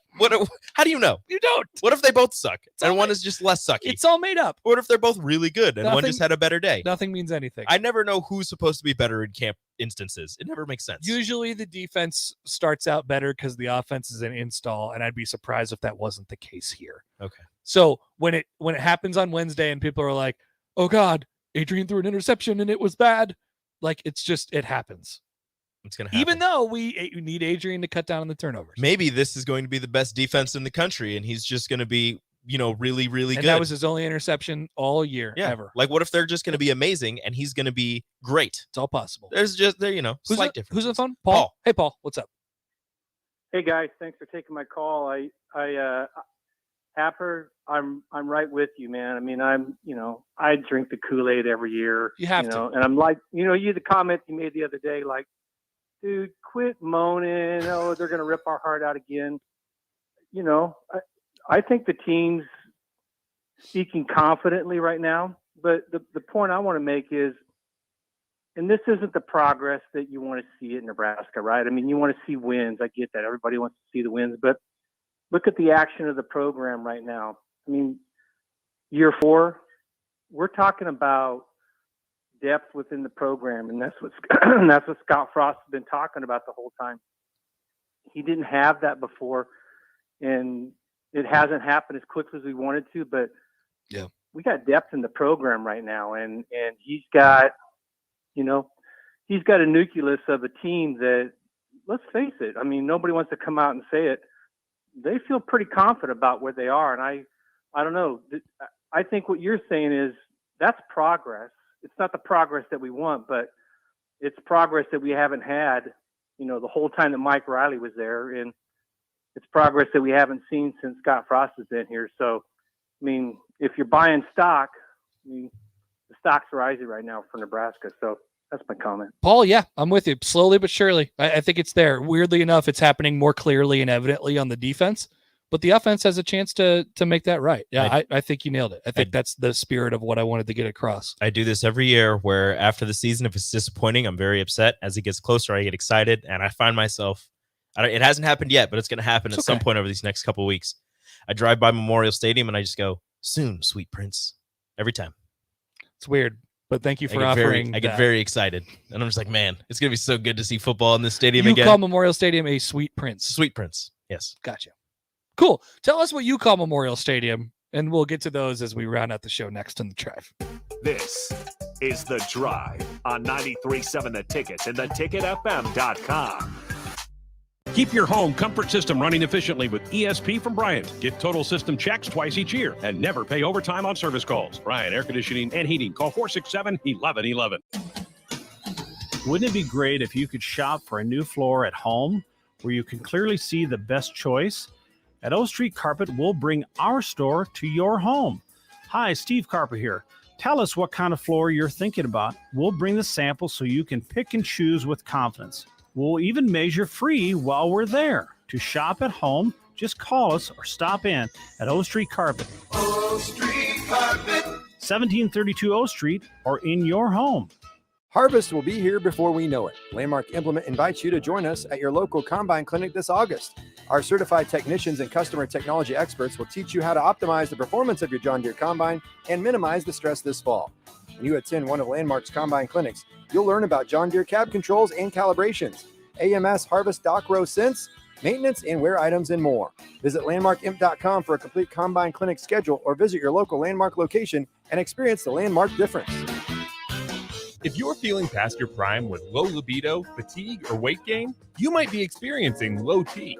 At Vitalize Health, they can help treat low T and get you back on track. Rami and Jackie have focused their careers on whole body wellness and can help with everything from testosterone replacement to Botox to help the outside match the inside and regain your youthful appearance.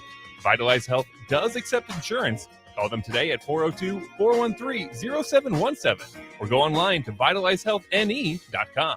Rosie's Sports Bar and Grill has been your go-to in South Lincoln for years. And now they're opening a second location downtown. Rosie's is opening the first week of August at 10th and P, and they can't wait to be Lincoln's premier Nebraska party bar with a sidetrack band every Friday night of home games and all day Saturday for Nebraska home football games. With 34 TVs that are 65 inches or bigger, you'll always have a great view for all the games. Make sure to check out the new Rosie Sports Bar and Grill opening the first week of August at 10th and P. The Mercado by Certified Piedmontese Beef is Lincoln's newest full-service butcher shop, offering premium fresh-cut steaks and house-made sausages daily from 8 a.m. to 8 p.m. They exclusively carry certified Piedmontese beef raised right here in Nebraska. When shopping at the Mercado, you're not only supporting local, but also enjoying the official beef of Nebraska Athletics. With prime-grade tenderness and unparalleled nutritionals, your backyard barbecue is about to get a serious upgrade. Stop into the Mercado today, located off 84th and Havelock in Lincoln.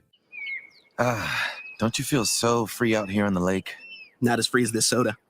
Where'd you get free soda? Casey's. Buy 4 fountain drinks, 5th one's free. I love free. Well, then you'll love this. Bought this jerky. Got this free donut. I love free donuts. With Casey's Summer of Freedom sweepstakes, the more you buy, the more you can win, including free Lee Brice concert tickets. Casey's, here for good. No purchase necessary. Void where prohibited. For official rules, visit Casey's.com.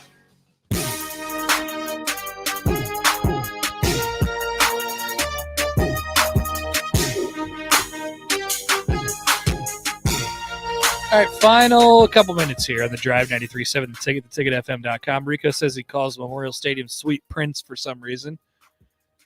And here's what you all say. Somebody says the pit of misery.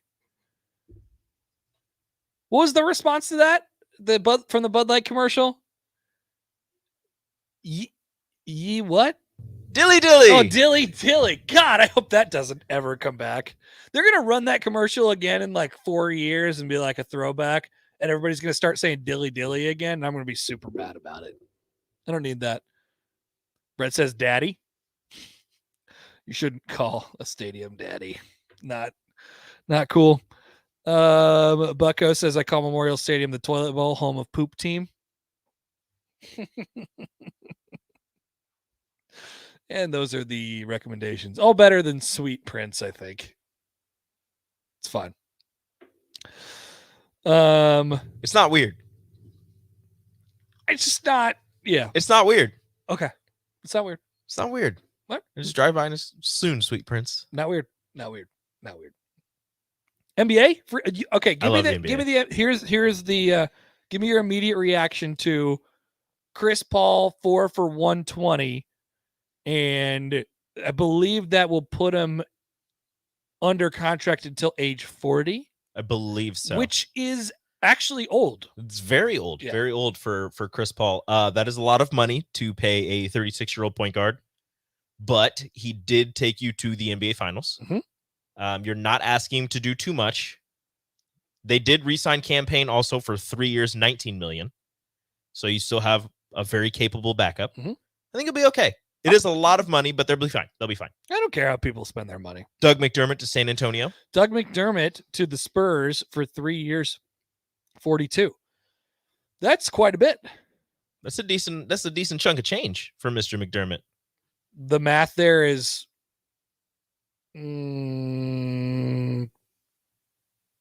just under 15. No tax in Texas. 13, 14.